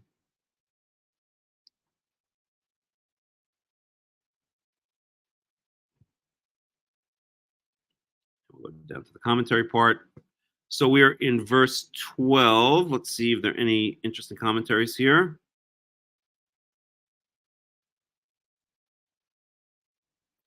Okay, so let's get a little commentary here. Fresh water. So we were okay. So the living bird. Remember, the one bird is slaughtered. The other living bird is eventually let free into the wild. The Hebrew syntax reproduced in this translation is a little odd because the accusative it is redundant after the living bird has already appeared as the object of the verb. The evident intention is to highlight the living bird. Now, I think we already saw that. We said that. Okay, he shall send the living bird over the open field. This rite of releasing the bird in open country suggests an obvious analogy with the ritual of the scapegoat. Right? You guys know what the scapegoat is. One goat is slaughtered and the other is sent out into Azazel, into the wilderness. The living bird, having been dipped in the blood of the slaughtered bird that has also been sprinkled on the person to be cleansed, carries off any residual impurities to a place far from human habitation. There is something clearly archaic about this entire ritual, and scholarship has detected antecedents in Mesopotamian rites of magical purgation. Okay?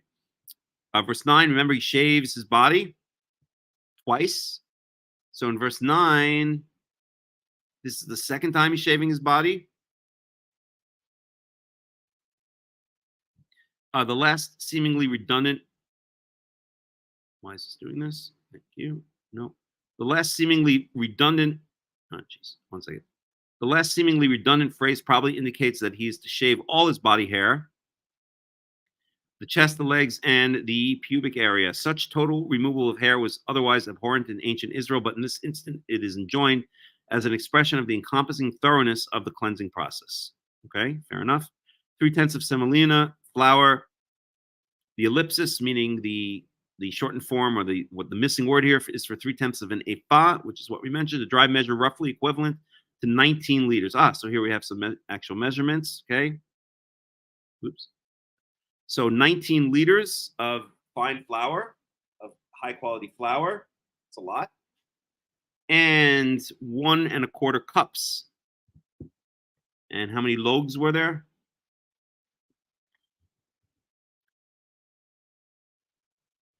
1 log. So 1 1/4 cups of olive oil. Okay. Alrighty, let's go on. Right. So now we're in verse 12. So, right. So now he has 2 male lambs and 1 female lamb, and he's taking one of the male lambs and he's bringing it as an asham. Let's read Robert Alter's commentary, and then we'll talk about that a little bit. It may sound puzzling that a person who has suffered from a skin disease is thought to have incurred guilt. It may be that the ancients imagined that this particular disease as punishment for some transgressive act, as when Miriam is stricken with skin blanch for slandering her brother.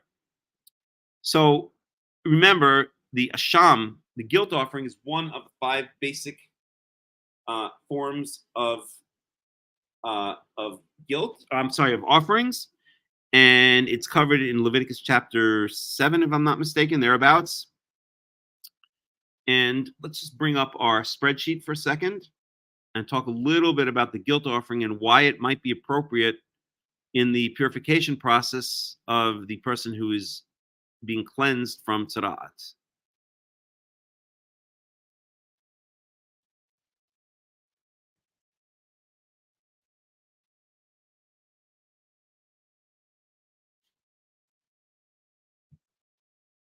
Let's give it a second to come up. So let's see, sacrificial laws. So first of all,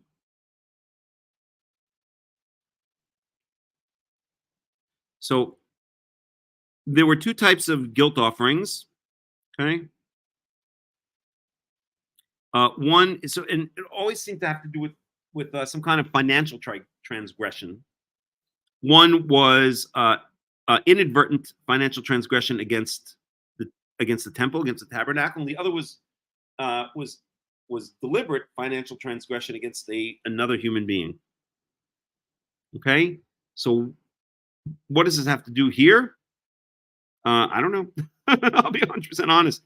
I don't know why an asham be brought here, unless the word asham means guilt. So maybe, even though those cases are brought, maybe those are in Leviticus, wherever it was 7, speaking about the guilt offering. Maybe there are other uses for it as well, for the guilt offering. It would seem to me that the proper sacrifice to be brought here would be the sin offering, the chatat. So I don't know why it's brought as a guilt offering. I guess we could look at various commentaries, but it's curious to me, but we'll leave that for another time, because otherwise we'll just go off. Well, let's look. We haven't looked at the Ibn Ezra for a while. Let's take a look, for the heck of it, at the Ibn Ezra. Maybe he has something to say about that.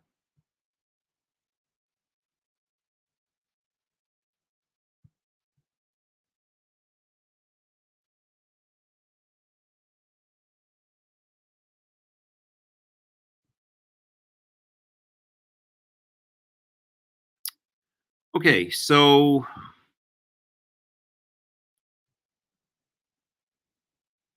let's put it in English, because I'm used to seeing it in English here. I don't know. So we have to go down to, where is it? It's Tanach. Yeah, we go to Tanakh, I think. Then we go down all the way to the bottom. Ibn Ezra. Leviticus 14. And we are in Leviticus 14:12. So the question we're asking here is, why does he bring a nasham offering, which is usually associated and he doesn't have any commentary on that. And I ain't going to Rashi.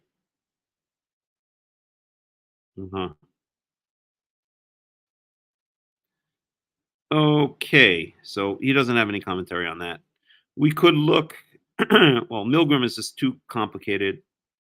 We could do what I've done in the past once or twice, which is look at these built-in commentaries in this website, some of which are very good, actually.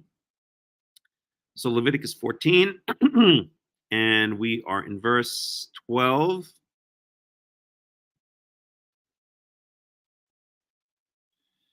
And we need to go to, where is it? Comment. 14:12.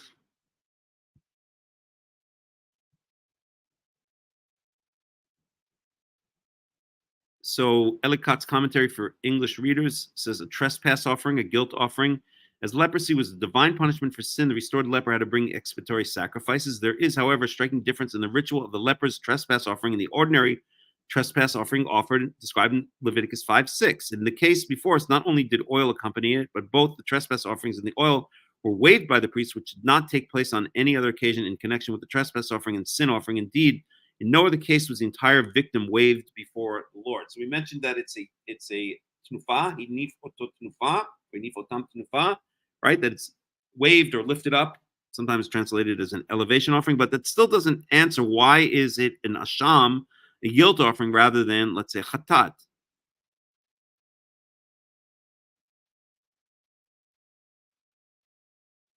So Benson commentary says, this being the first time of the lepers appearing in the assembly for God's worship after his recovery, meaning the first time he's going to the temple. So now he's in the temple process. So this implies, by the way, an important point here is he's in the temple courtyard. So he's already at this point in a state of purity. So where did he reach a state of purity?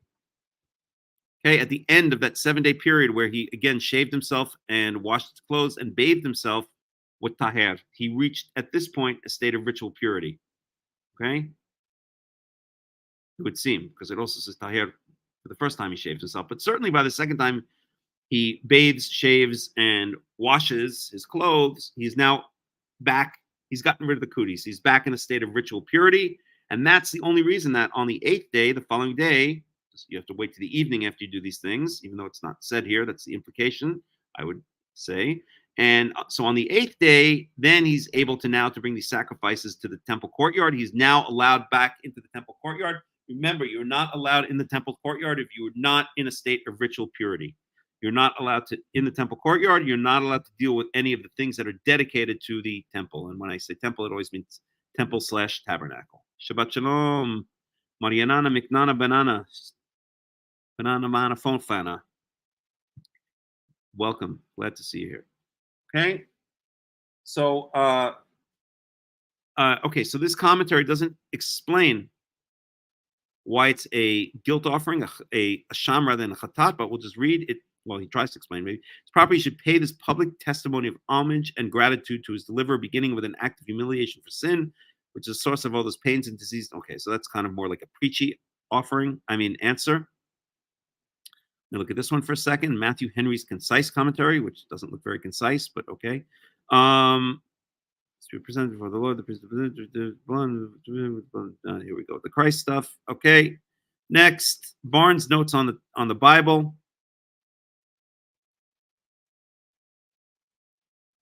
So he says this trespass offering, this guilt offering, it's an asham, with its blood and the oil must be regarded as the main feature in the ceremony, no alteration being permitted, even in the case of poor. There appears to be no other case in which an entire victim was waived. We saw that in one of the commentaries above. Before Yahweh, the Levites are spoken of as a wave offering.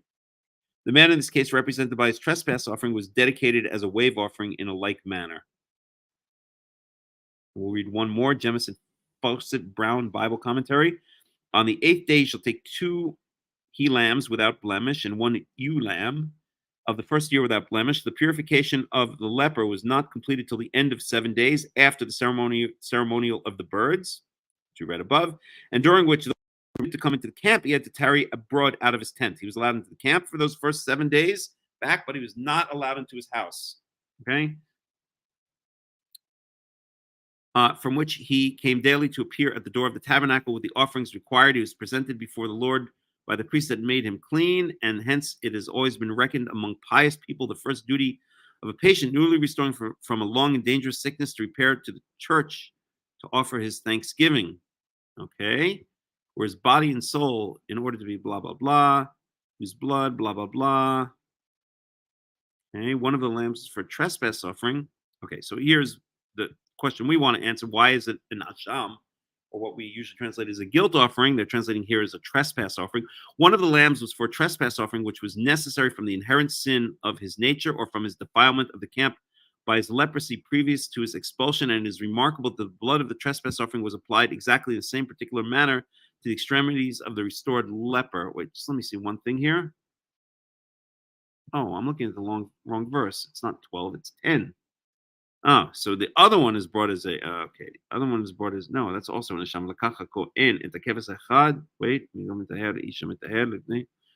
no, that is the right verse.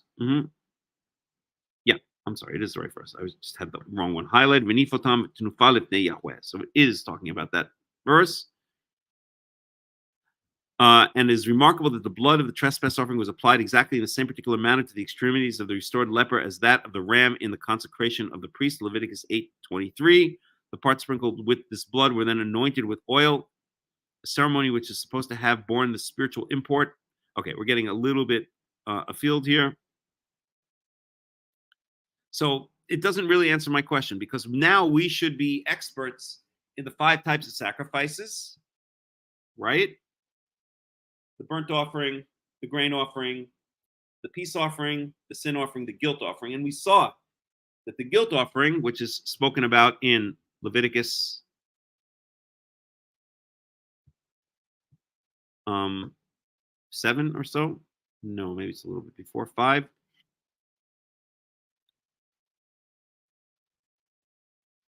Yeah, in Leviticus, starting in Leviticus 5, seem to always hear when it's mentioned in 5.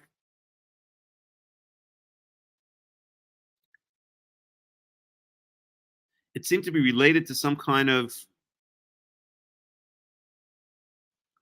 financial transgressions. But it does say here in verse 17, I'll just read the English, if anyone sins and does what is forbidden in any of the Lord's commands, Even though they do not know it, they are guilty and will be held responsible. They are to bring to the priest as a guilt offering of ram from the flock, one without defect and of proper value. In this way, the priest make atonement for them for the wrong they have committed unintentionally. They will be forgiven. It is guilt offering. They have been guilty of wrongdoing against the Lord.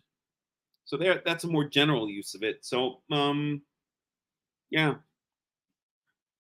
But it does have to do, certainly, right? Unintentional in this case. Because then in Leviticus 6, the guilt offering speaks about intentional economic sins or financial sins against another human being. Okay? So maybe the guilt offering here, this part, speaks about inadvertent. So this speaks about inadvertent financial sins against God, meaning against the tabernacle or the temple. This part here seems to be more general, right? Something that you've done and you were not aware of it. But then the sin offering also covers something that you were done and you were not aware of it. So I don't know. I still, to be 100% honest, is still not understood the essence of the difference between the guilt offering and the sin offering. So we'll have to just keep an eye out for it and try to understand why. Okay. Oh, you're welcome. Thank you for thanking me for welcoming you. And you're welcome for thanking me for welcoming you. Thank you. You're welcome. Mariana and McNana and I speak almost every day on the phone, so we can exchange little niceties or whatever inside jokes between the two of us. Okay, so all right. At any rate, it's a guilt offering, and I don't know why. It seems it should be a sin offering, but we'll have to put a question mark next to that, as so many things in the Torah have need. Okay. ושחט את הכבש במקום אשר ישחט את החטאת. So he shall slaughter, meaning the person who is being purified, right? The person usually slaughters his own offering. So he slaughters it in the place אשר ישחט את החטאת, where the sin offering is slaughtered, ואת העולה, and the burnt offering is slaughtered במקום kadosh, in a holy place. And again, this is referring to the courtyard, the tabernacle courtyard around here, right? In this area where the altar of sacrifice is. Kadosh ki kechatat ha'asham hu lakohen, kodesh kodeshim hu, because like the sin offering, so is the guilt offering to the Kohen, or in the eyes of the Kohen, or for the Kohen. Kadosh kodeshim hu, it is holy of holies. And we've had this phrase appear a number of times before, where a certain type of sacrifice is called holy of holies. And maybe I should make a list one of these days of the various types of sacrifices that are given this moniker, holy of holies. But here we see that this guilt offering is compared to the sin offering, and it has a status of holy of holies, which means like most holy. Again, repetition is emphasis, and that's what it is saying. Okay. All right. Let's see if there's any other commentary here. Nope. So now we're going to get to, I shouldn't have closed that. Let me reopen that because I actually want to make a point. Okay. So remember, it's 2 male lambs, 1 female lamb, 1 is slaughtered as a guilt offering. Verse 14, Walakach Kohen midama sham. So the Kohen shall take from the blood of the guilt offering, Tanach-only al tuch osen hamitaher hayemanit, wa'al bohen yado hayemanit, wa'al bohen rigalo hayemanit. And the Kohen shall take from the blood of the guilt offering, and the Kohen shall rub it on the earlobe, the right earlobe of the person being purified. Hamit taher, mi with a chirik under the mem, is a reflexive or a passive. The person being purified, wa'al bon yado, and on the hayemanit, and on his right thumb, wa'al bon raglo hayemanit, and on his right toe. And this commentary here, oops, where did our commentary go? Get back.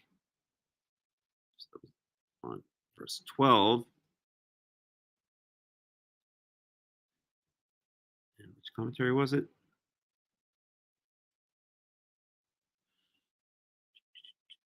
No, not 512. 1412. 1412.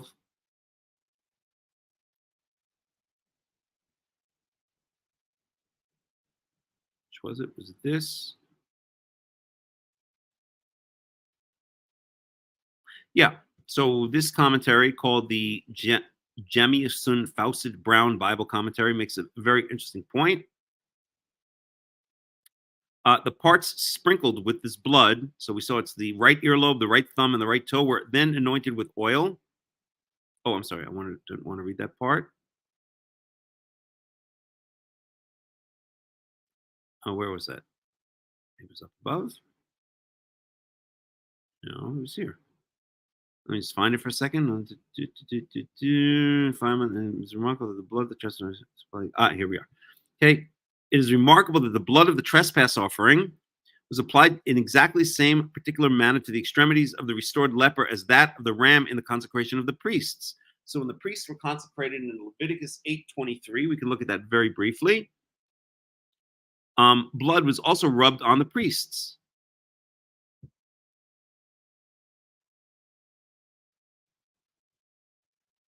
Let me just bring up all of chapter 8:23. Okay, we'll do it this way.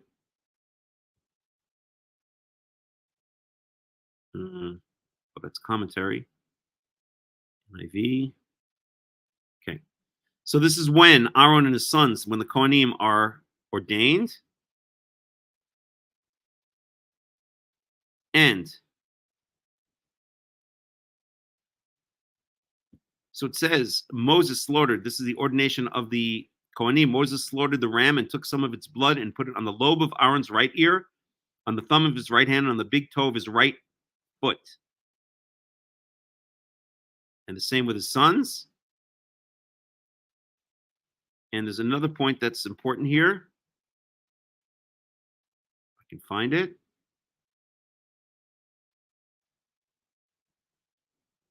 One second.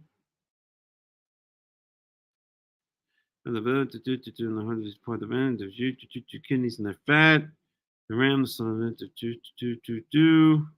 presented the other ram. So took the fat. One second.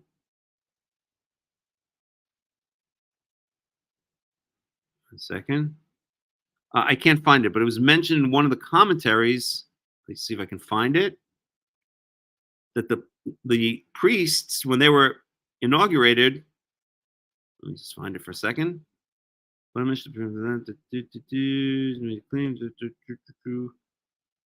was presented by a great priest. Offering was consisted of 2 lambs, one necessary sin to define. Blood was the influence of no, not there. Let me go up one. Yeah, here we go. Okay. So there appears to be no other case in which an entire victim was waived. Well, let me start here. This trespass offering with its blood and the oil must be regarded as the main feature in the ceremony.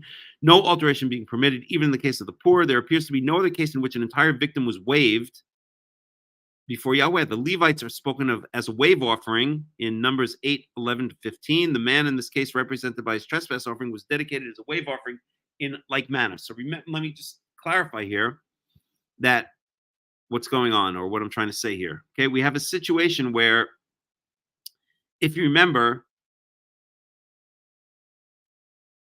let me just find it. Yeah, in verse 12, it says that the first male lamb that was slaughtered as the guilt offering, along with the oil and the flour, actually just the oil, that they are waived.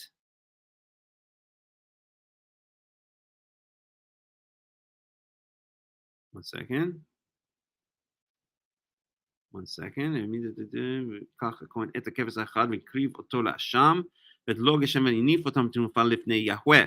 they're waved as a wave offering. And then the blood is rubbed on the right earlobe, on the right thumb, and the right toe. And then this commentary here, it's a technical point, but I think it's interesting. this commentary points out that we see the same thing in Numbers, that the Kohanim, the Levites are spoken of as a wave offering. They're waved up and down, maybe not literally, but or maybe even literally. I'd have to go see that verse. And also the blood of the anointing oil that we saw for the Kohanim that we just saw in Leviticus 5 is also rubbed on the same body parts, the right earlobe, the right finger, and the right toe. And by the way, that would represent from head to toe, right? The head, the hand, the toe. From head to toe, and including the hand. The hand is the thing that's doing the action. So basically, and the right is usually associated in the Tanakh with strength or with action, like with the strong hand of action, or the hand that does the action, or the hand that has strength. So it's basically saying that the Levites are covered in this blood from the guilt offering from head to toe. Okay, the earlobe representing the head, the right toe representing the toe, and the hand in the middle, because it's the one that's doing all the action. So from head to toe, the Levites are now covered with this blood. And also here, the person who has brought the guilt offering to purify himself from the tzara'at, from the quote unquote leprosy, is also covered symbolically from head to toe with the blood of the guilt offering. Okay, so let's move on. I think we're going to go down into, this is the long chapter. We'll go down to verse 20, and then we're going to stop. Again, this is all very technical, but I really hope you guys are finding it interesting. I really think it's fascinating. Again, when we understand it as part of a whole system. Any questions? Any comments? Shabbat shalom, Paul. Shabbat shalom, Itan, Avior. Shabbat shalom. Hey, Rachel. I'm going to end in about 10 minutes. Okay? Almost done here. Any questions? Any comments? Anybody? All right, then let's move on. We're in verse 15. לקח הכהן מלוג השמן ויצעק על כף הכהן השמאלית. So now the Kohen is going to take, remember the oil, we had that 1 1/4, was it? No, it was 1 log. I'm sorry, the log was 1 1/4 liters, I think.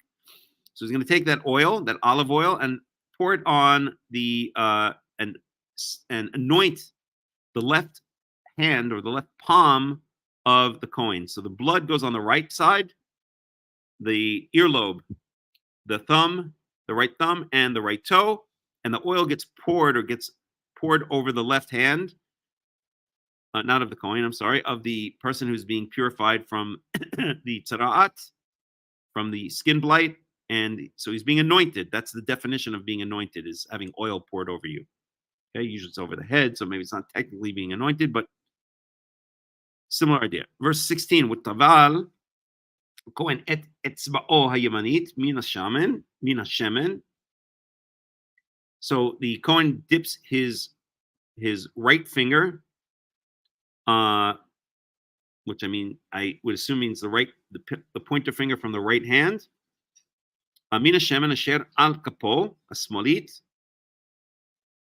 So the Kohen now dips. So remember, the oil was now poured onto the person, the person who's getting rid of the tzara'at. It was poured into his left palm. So he's holding his palm open. The oil is going to accumulate there, and then the Kohen is going to dip his right finger into that oil on the left palm of the person who's being purified. And he's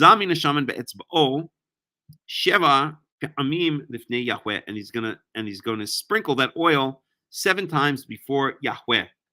So what does that mean, before Yahweh? It would seem to imply that it means in the direction of the tent of meeting, because remember, they're standing out in the courtyard at this point.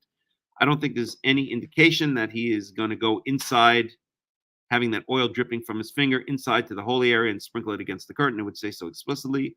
So I think it just means Lifnei Yahweh, just means probably in the direction of the tent of meeting. Okay. Verse 17. Umiyeter hashemen asher al kapo, and from the rest of the oil that remains in his palm, yiten a Kohen al tnuch ozen amitaher yemanit va'al bon yado yemanit va'al bon raglo yemanit al dam hasham. So the rest of the oil now, the Kohen is going to take it and rub it on those 3 same body parts where the blood of the guilt offering was rubbed, meaning on the right earlobe, on the right thumb, and on the right toe. Okay, so we have blood and oil mixed together on those three body parts. Verse 18, notar b'shemen asher al kaf hakohen, yiten al rosh hamitaher, and anything that's left on asher al kaf hakohen. One second. Oh, I'm sorry. I made one error. Let me just correct it. The oil is not poured onto the mitaher, on the person, onto the left hand, onto the left palm of the person who's being purified. It's poured into the left palm of the Kohen. Okay, and that's where he dips his right finger into that on his left hand, and then he sprinkles it 7 times in the direction of the tent of meeting, and then rubs it on the mitaher, on the person, on the purified, the person who's being purified, who has been purified. He rubs it on his earlobe, right thumb, and right toe. So now there's still going to be some leftover oil in the Kohen's left palm. He's gonna rub it onto the, or pour it onto the head of the person who's being purified. And in doing so, the Kohen will achieve atonement, or will have atoned for him before Yahweh. So he's now anointed on his head with the rest of that oil. Verse 19. So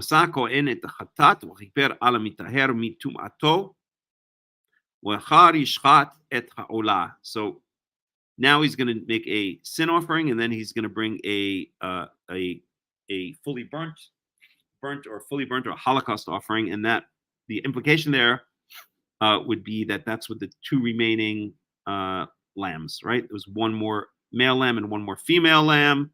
So the olah, I believe, is always a male, if I remember correctly, and I guess the female would be used for the chatat, if I'm not mistaken. So we have an asham, a guilt offering that's brought, a sin offering that's brought, and a fully burnt or a burnt offering that's brought. Verse 20, ve'ala hakohen et ha'olah wa et ha'mincha ha'mizbecha wa chiper alav hakohen v'taher. And the Kohen shall raise up, or to throw onto the altar of sacrifice the fully burnt offering, the Holocaust offering, and hamincha, and the grain offering. Remember, there was what was it? I can't remember how much, but there was a certain amount of fine flour. How much was that again?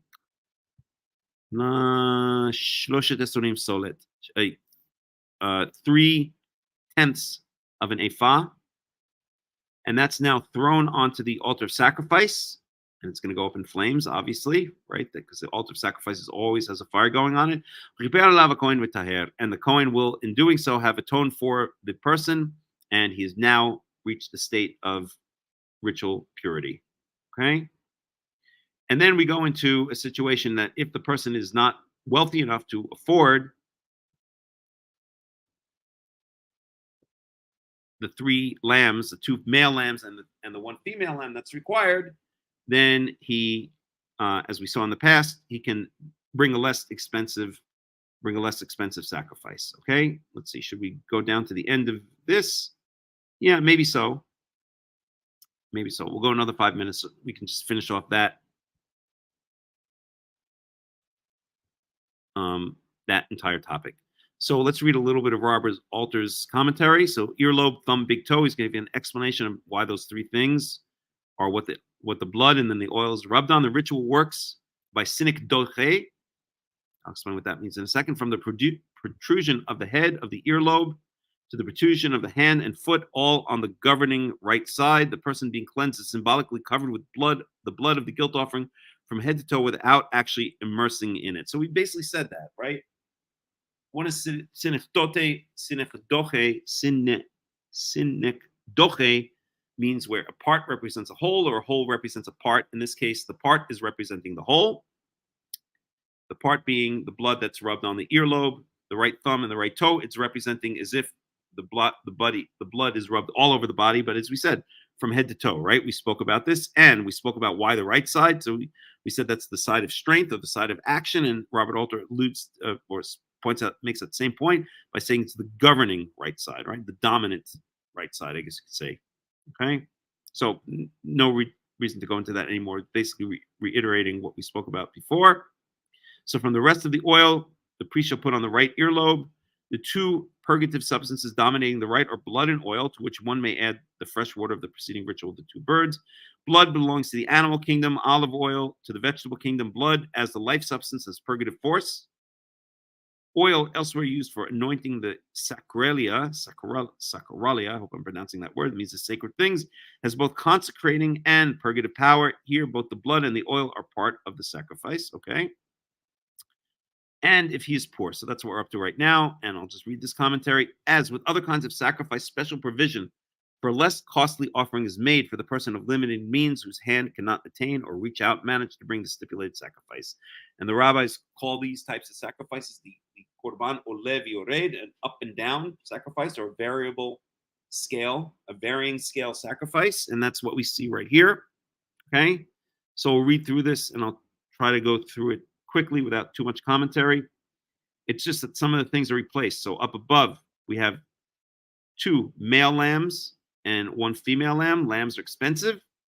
Okay, in the order of expensive to most expensive to less expensive, the bull/cow is always the most expensive. And by the way, the male is more expensive than the female. So the bull is the most expensive, cow next. Then the male lamb is the most expensive, then the female lamb, then the male goat, and then the female goat, and then the birds, and then the grains. Okay, that's an order of most expensive to least expensive, or to less expensive. Oh, thank you, Mariana. I will watch that movie. I promise you. You got me interested in it. I'm definitely going to watch that movie. Okay. So v'im dalhu. So if he is poor, dal means poor. Literally, the underlying root means thin or thinned out. So if he's thinned out in money, he's got, his wallet is thin. Let's put it that way. So if he's poor, and literally his hand cannot acquire, his hand can't reach out and get what? The implication is the 3 lambs that we spoke about above. So then he's going to take 1 male lamb as a guilt offering that's to be waved. And remember, we saw that that guilt offering is waved along with the oil, was it? And I think just the oil, maybe the grain as well. No, I think it was just the oil. So he's going to bring 1 male lamb. And he's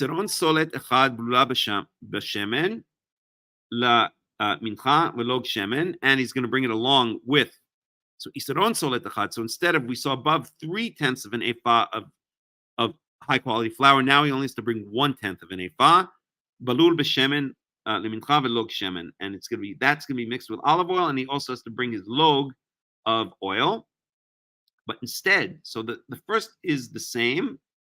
That first male lamb is the same as above, with the exception of less grain, 1/10 of an ephah of grain, rather than above what we saw was 3/10 of an ephah of grain. So he gets a little discount. Right here it is shlosha isurim solet mincha. So here he gets a little discount on the grain, but the big discounts, okay, note the savings, okay, special sale, everything must go, discounts. So the second big savings is that instead of bringing the other male lamb and the female lamb, now he can bring, instead of the shtei turim, 2 turtle doves, or shnei bnei yonah, or 2 pigeons, that if he can afford it. And those 2, now the turtle dove and the pigeon, are going to be used for the sin offering and the burnt offering respectively. Okay. And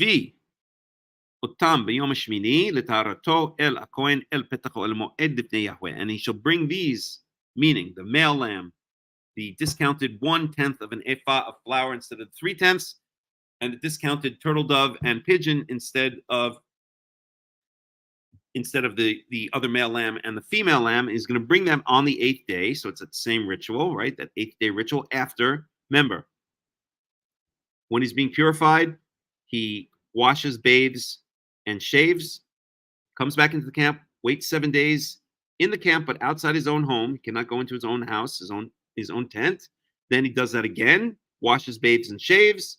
And then the following day, that's after 7 days, and then the following day, the 8th day, then he brings all of these sacrifices. He's now in a state of purity.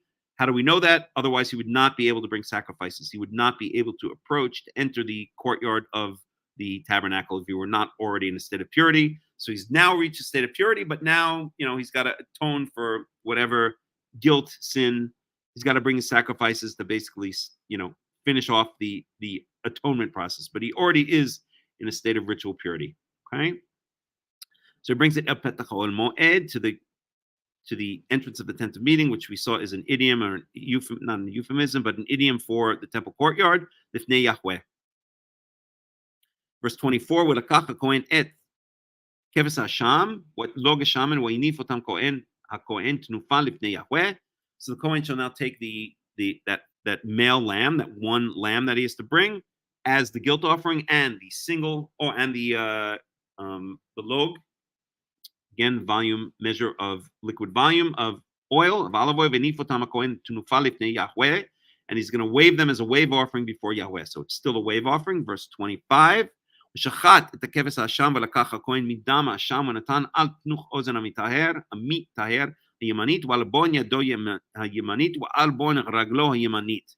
he's now going to slaughter,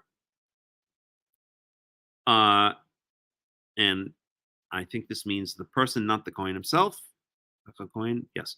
So the person himself who brought these offerings is now going to slaughter that one male lamb as the guilt offering, and the Kohen is going to going to collect the blood from the guilt offering, and he's going to rub it on his right earlobe, his right thumb, and his right toe, the same as the guilt offering in the case where it's not a discounted rate, right?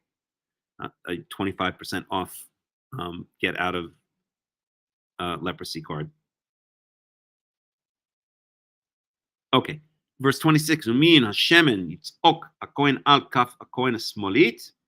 So now he's going to do the same thing. He's going to take the oil and he's going to pour it onto the Kohen. Is going to pour it onto his left hand, to his left palm, his upturned palm. So it's going to gather in his left palm. Verse 27.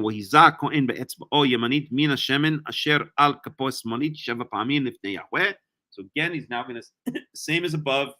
It's basically pretty much a repetition of the ritual above. He's going to dip his right finger into that oil that's assembled in his left palm, his left upturned palm, and he's going to sprinkle it 7 times in the direction of the tent of meeting. Verse 28. When a Tanach-only min Hashem and asher al kapo al tnuch ozen mitaher yemanit, wa al bohen yado yemanit, wa al bohen raglo yemanit, al makom dam Hasham. And then he's going to do the same thing. He's going to dip in again, and he's going to rub the oil on the right earlobe, the right thumb, and the right toe, the same place where he rubbed the blood. So it's basically a repetition of what we saw above. The only difference here is instead of 3/10 of an ephah of high quality flour, semolina, it's 1/10. Instead of a second male lamb, it's a turtle dove, and instead of the female lamb, it is a pigeon. And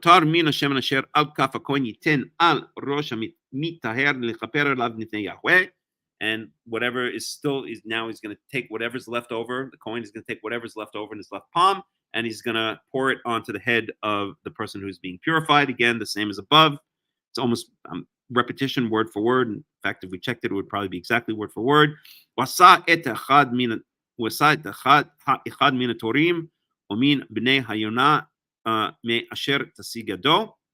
And he's now going to prepare to offer as a sacrifice one of the birds, which could again either be turtle doves or pigeons. It doesn't matter. It could be 2 turtle doves, 2 pigeons, or 1 turtle dove, 1 pigeon that he was able to acquire, able to afford.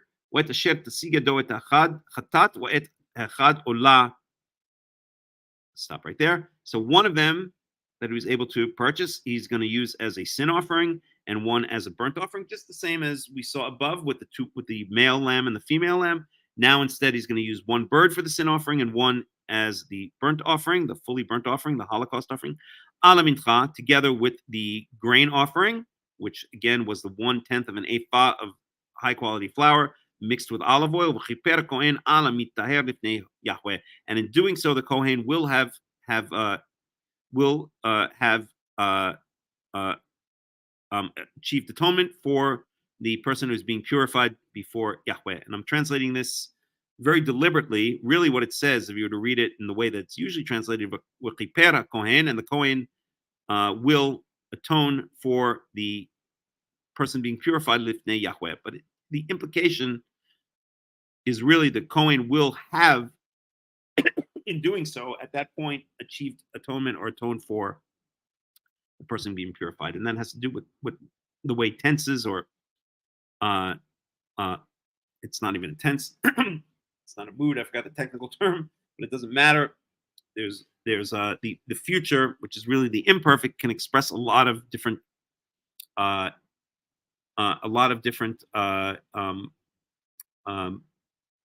thoughts, or a lot of different again, there's a certain technical term which I can't remember offhand, but it can mean it will happen, it should happen, it will have happened, it would have happened. It can mean a whole bunch of things that we have different tenses for, specific tenses for in English. That's all really covered by the imperfect, or what's sometimes called the future, in biblical Hebrew. Okay. V'zot Torah, Torat asher bo. Nega, oops. Let's try this again. V'zot Torat asher bo. Nega tzarat asher lo tasigedo be'tarato. And this is the Torah. This is the Torah. What does the Torah mean? Again, until we get to the book of Deuteronomy and beyond, the word Torah does not mean the Torah. It means the instruction manual for a specific topic. So this is a set of instructions. Asher bo nega tzarat. This is a set of instructions. This is the instruction manual for a person who has been afflicted with the plague or with the disease of skin blight, who cannot afford the regular sacrifices to return to a state of ritual purity, to get rid of the cooties. Okay, so that's our summary there, and that ends that topic. That ends the topic of purification from tzara'at. Now, the last topic regarding tzara'at, which we haven't discussed at all. Let me just confirm that. Right. So we spoke about clothing. We spoke about a person getting tzara'at in all kinds of different ways. Then we spoke about clothing getting tzara'at, getting this skin blight, or it's not skin blight, getting this blight, this moldiness. Then we spoke about how a person purifies himself when now today we spoke about how a person purifies himself when his tzara'at clears up. And the final thing is, believe it or not, a home getting tzara'at, getting some kind of karmic mold infestation. Yes, some of you live in houses that have karmic mold infestation. It's pretty disgusting. No, it's not karmic in your case, hopefully. I hope not. If not, well, then you'll find out how to get rid of it next week, because that's what we're going to talk about next week, and that will close the topic on tzara'at. And again, I keep on repeating myself, but I think it's a fascinating topic when approached in the right way. If it's not approached in the right way, if it's just read through, then it's snooze city, it's snoozeville, and it's Torah flyover country. And we don't want to do that. We don't want to take parts of the Torah and say this is too boring or too irrelevant. So we're just going to fall asleep, as half the congregation is falling asleep when this parsha is being read in the synagogue. It's not like that at all. It's a fascinating system. It ties in very intimately, very closely with the sacrificial system, the 5 types of sacrifice that we saw. It ties in with all of the laws of purity and impurity, how you get into a state of impurity. In this case, you have this disease that is somehow associated with some karmic punishment or karmic revenge for something you may or may not have done. And again, it doesn't say that explicitly, but that's speculation based on what we saw in Numbers chapter whatever it was, with Miriam getting and Aaron speaking about Moses behind his back, and Miriam being afflicted as punishment with tzara'at. So it ties into the whole system of how you get the cooties and how you get out of getting the cooties, how you get back to a normal state, right? So you don't die of these diseases, and I guess that's the rachamim. That's the kindness. That's the mercy of God, that you can get into these states for whatever reason, but you can also get out of them, and that's, I think, part of the beauty of these details. So we're going to get into. So we covered human beings. We covered clothes that can get tzara'at. So it doesn't mean skin blight in the case of clothes. It means some kind of, who knows, mold or discoloration or God knows what, right? And then a home can also get. And if you can't get rid of it, just like in the case of the clothes were burnt. If you remember, we saw that in Leviticus chapter 13. So the home, if you cannot cleanse it, you're given opportunities to cleanse it. But if you can't, then the home is broken down. It's destroyed. It's knocked down into pieces. Okay, so we'll cover that next week. I would just like to, before I go, mention one thing. Yesterday, a woman who I have known for many, many, many years, since the mid-90s, and who was basically like a second mother to me here in Israel. And not only to me, but she took there were a bunch of us Anglos, English-speaking people from various countries who came to Israel in the early to mid-90s. Yep, and we left everything behind and kind of came on a whim, or at least in my case, I did, not knowing what to expect, not knowing anybody. When I landed in Israel for the first time on June 23rd, 1993, I didn't know a soul in Israel. I didn't know what I was going to expect, what to expect. I knew nothing. And this woman, whose name is Mickey, which is short for Mikimia, Sunshine, she took a bunch of us under her wing, and not only just Anglos, younger Anglos who had come to Israel on a whim, but she was so kind and so caring and just looked after so many different people in ways that the other people don't even know. But there are so many people who were taken care of, protected, given a sense of home and family by Mickey over the years, by Mikimia over the years, that many of us considered her to be like a second mother. And she was one of the classiest ladies I ever met in my entire life. She really was like a mother to me here in Israel. I left my mother, who I love very dearly, behind in the United States when I came to Israel. The rest of my family has absolutely no intention of coming to Israel. That was back in 1993, and the same applies to this day. And Mickey really took me and other people under her wing, and she was one of the most special people I ever met and knew in my entire life. She used to invite us to her. She and her husband Herb, who died in 2011. Herb was also a wonderful, special person, and a funny and smart guy. But Mickey was something extraordinary, and even Herb knew it. Everybody knew it. Mickey, her last name was Sunshine. That was Herb's name. And Mickey really, I mean, that is the perfect name for her. Everywhere she went, there was just like this radiance, this glow of positive energy, of optimism and enthusiasm. And all she did all the time was help other people, care about other people, check in with other people. She was just an amazing, amazing person. And she died yesterday morning. And in Israel, if you don't know, they do the funerals practically immediately. She died yesterday morning. I got the call. I knew exactly as soon as the call came in. It was from her, from another person who Mickey had basically taken care of through very difficult times. And so Mickey had been living with this person for the past couple of years.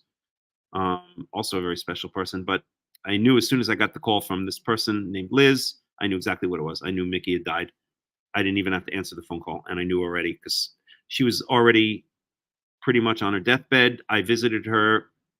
Let's see, yesterday was Friday. I visited her on Wednesday, and she was not really able to make out who I was. But I knew that she sensed that I was there, and she always wanted me to come back to Israel. I would call her, let's say when I was in Portugal, and I would call her to say Shabbat Shalom, and she would say to me, Melech, where are you? Are you still in Portugal? And I'd say, yeah, I'm still in Portugal. So what are you doing in Portugal? You belong in Israel. A Jew belongs in Israel. Come back home, Melech. Come back home. That's the way she would talk. And so she would always tell me, come back home, come back home. And honestly, one of the reasons I wanted to come to Israel was to see Mickey, because I knew she was going downhill for a while.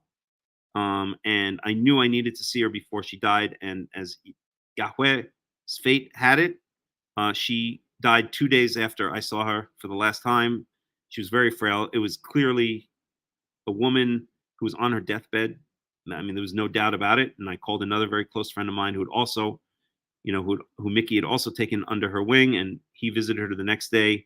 We were both at the funeral, and it was clear to me that she was on her deathbed, and it was clear to me also that one of the reasons she did not let her soul become released from her body was, and I'm not saying it was the only reason. Mickey had a lot of people who cared about her and who she cared about, but I believe that one of the reasons she waited before releasing her soul from her body, which she did yesterday morning, was for me to come back to Israel. And when I was there at her hospital bed, and she was completely unresponsive, except for blinking her eyes a little bit and like eye movements and stuff like that, I said to her, Mickey, it's Melech. I'm back in Israel. I'm back in Israel. And I know that if she didn't hear me on a conscious level, she heard me on an unconscious level or on a spiritual level. And I know that made her very, very, very happy, and was one of the reasons that she allowed herself to say, oh, okay, that's another part of my mission or my life that's come full circle. Let's come to closure. One more reason that I can now release my soul back to my creator. And I'm 100% sure that that's the case. Again, I don't pretend that that's the only reason, but one of the many reasons that she was able to, at that point, sever her connection from this physical world to one more step. So I just want to dedicate this entire study to this wonderful, special woman who basically was my second mother here in Israel. She always used to call me her adopted grandson, and she always used to, when she would give me advice or something like that, she'd always say, Melech, listen to Mama Mickey. Mama Mickey knows what she's saying. And she was just an incredibly, incredibly unique and special person. And so this study is dedicated to Mekimia Sunshine Bat Yaakov, who died at the age of 90 after living an extraordinary life that was really dedicated to the land of Israel and to everything having to do with Torah and the God of Israel, and expressing that not just in theory, but by helping every single day people all around her. So I will miss you, Mickey, and many people will miss you, Mickey, but you are now resting until the day when all people will arise, as it says in Daniel chapter 12, verse 2. And you are now resting with Herb, who the two of you loved each other very, very much. And that's it. See you soon, Mickey. So with that being said, I'm going to end the Torah study for the day. Hope you got a lot out of it. And I wish everybody, wherever you are in the world, a Shabbat Shalom and a Shavua Tov. And Be'ezrat Yahweh, we will see you again next week. We'll go out with a little bit of music as usual. And wishing you guys all Shabbat Shalom and a great week. Okay. Shalom.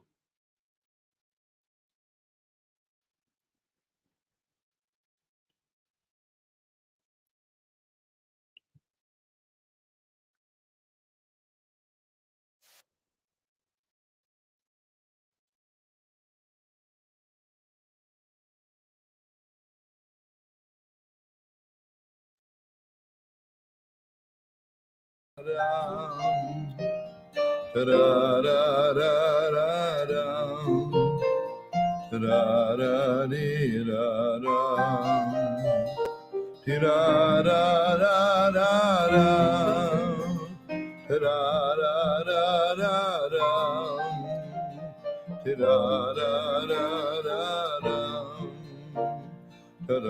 da dee da da.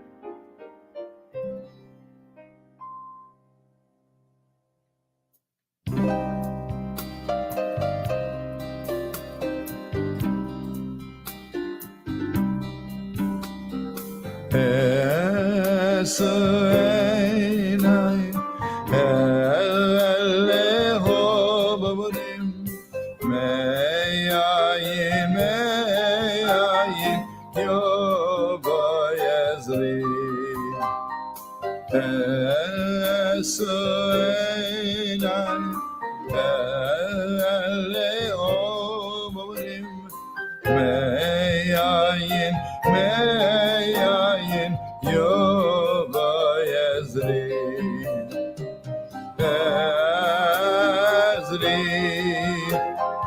Me'yim Hashem Oiseh Shemayim Moretz Karararam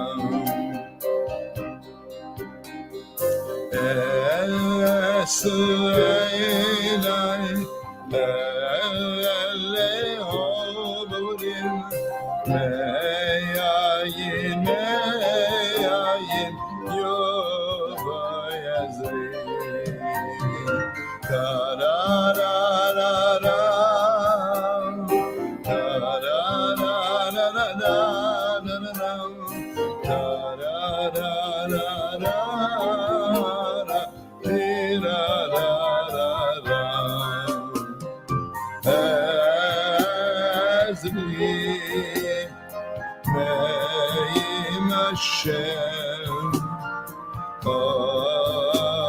Oiseh Shemayim Moretz Karararam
Shemayim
Shilai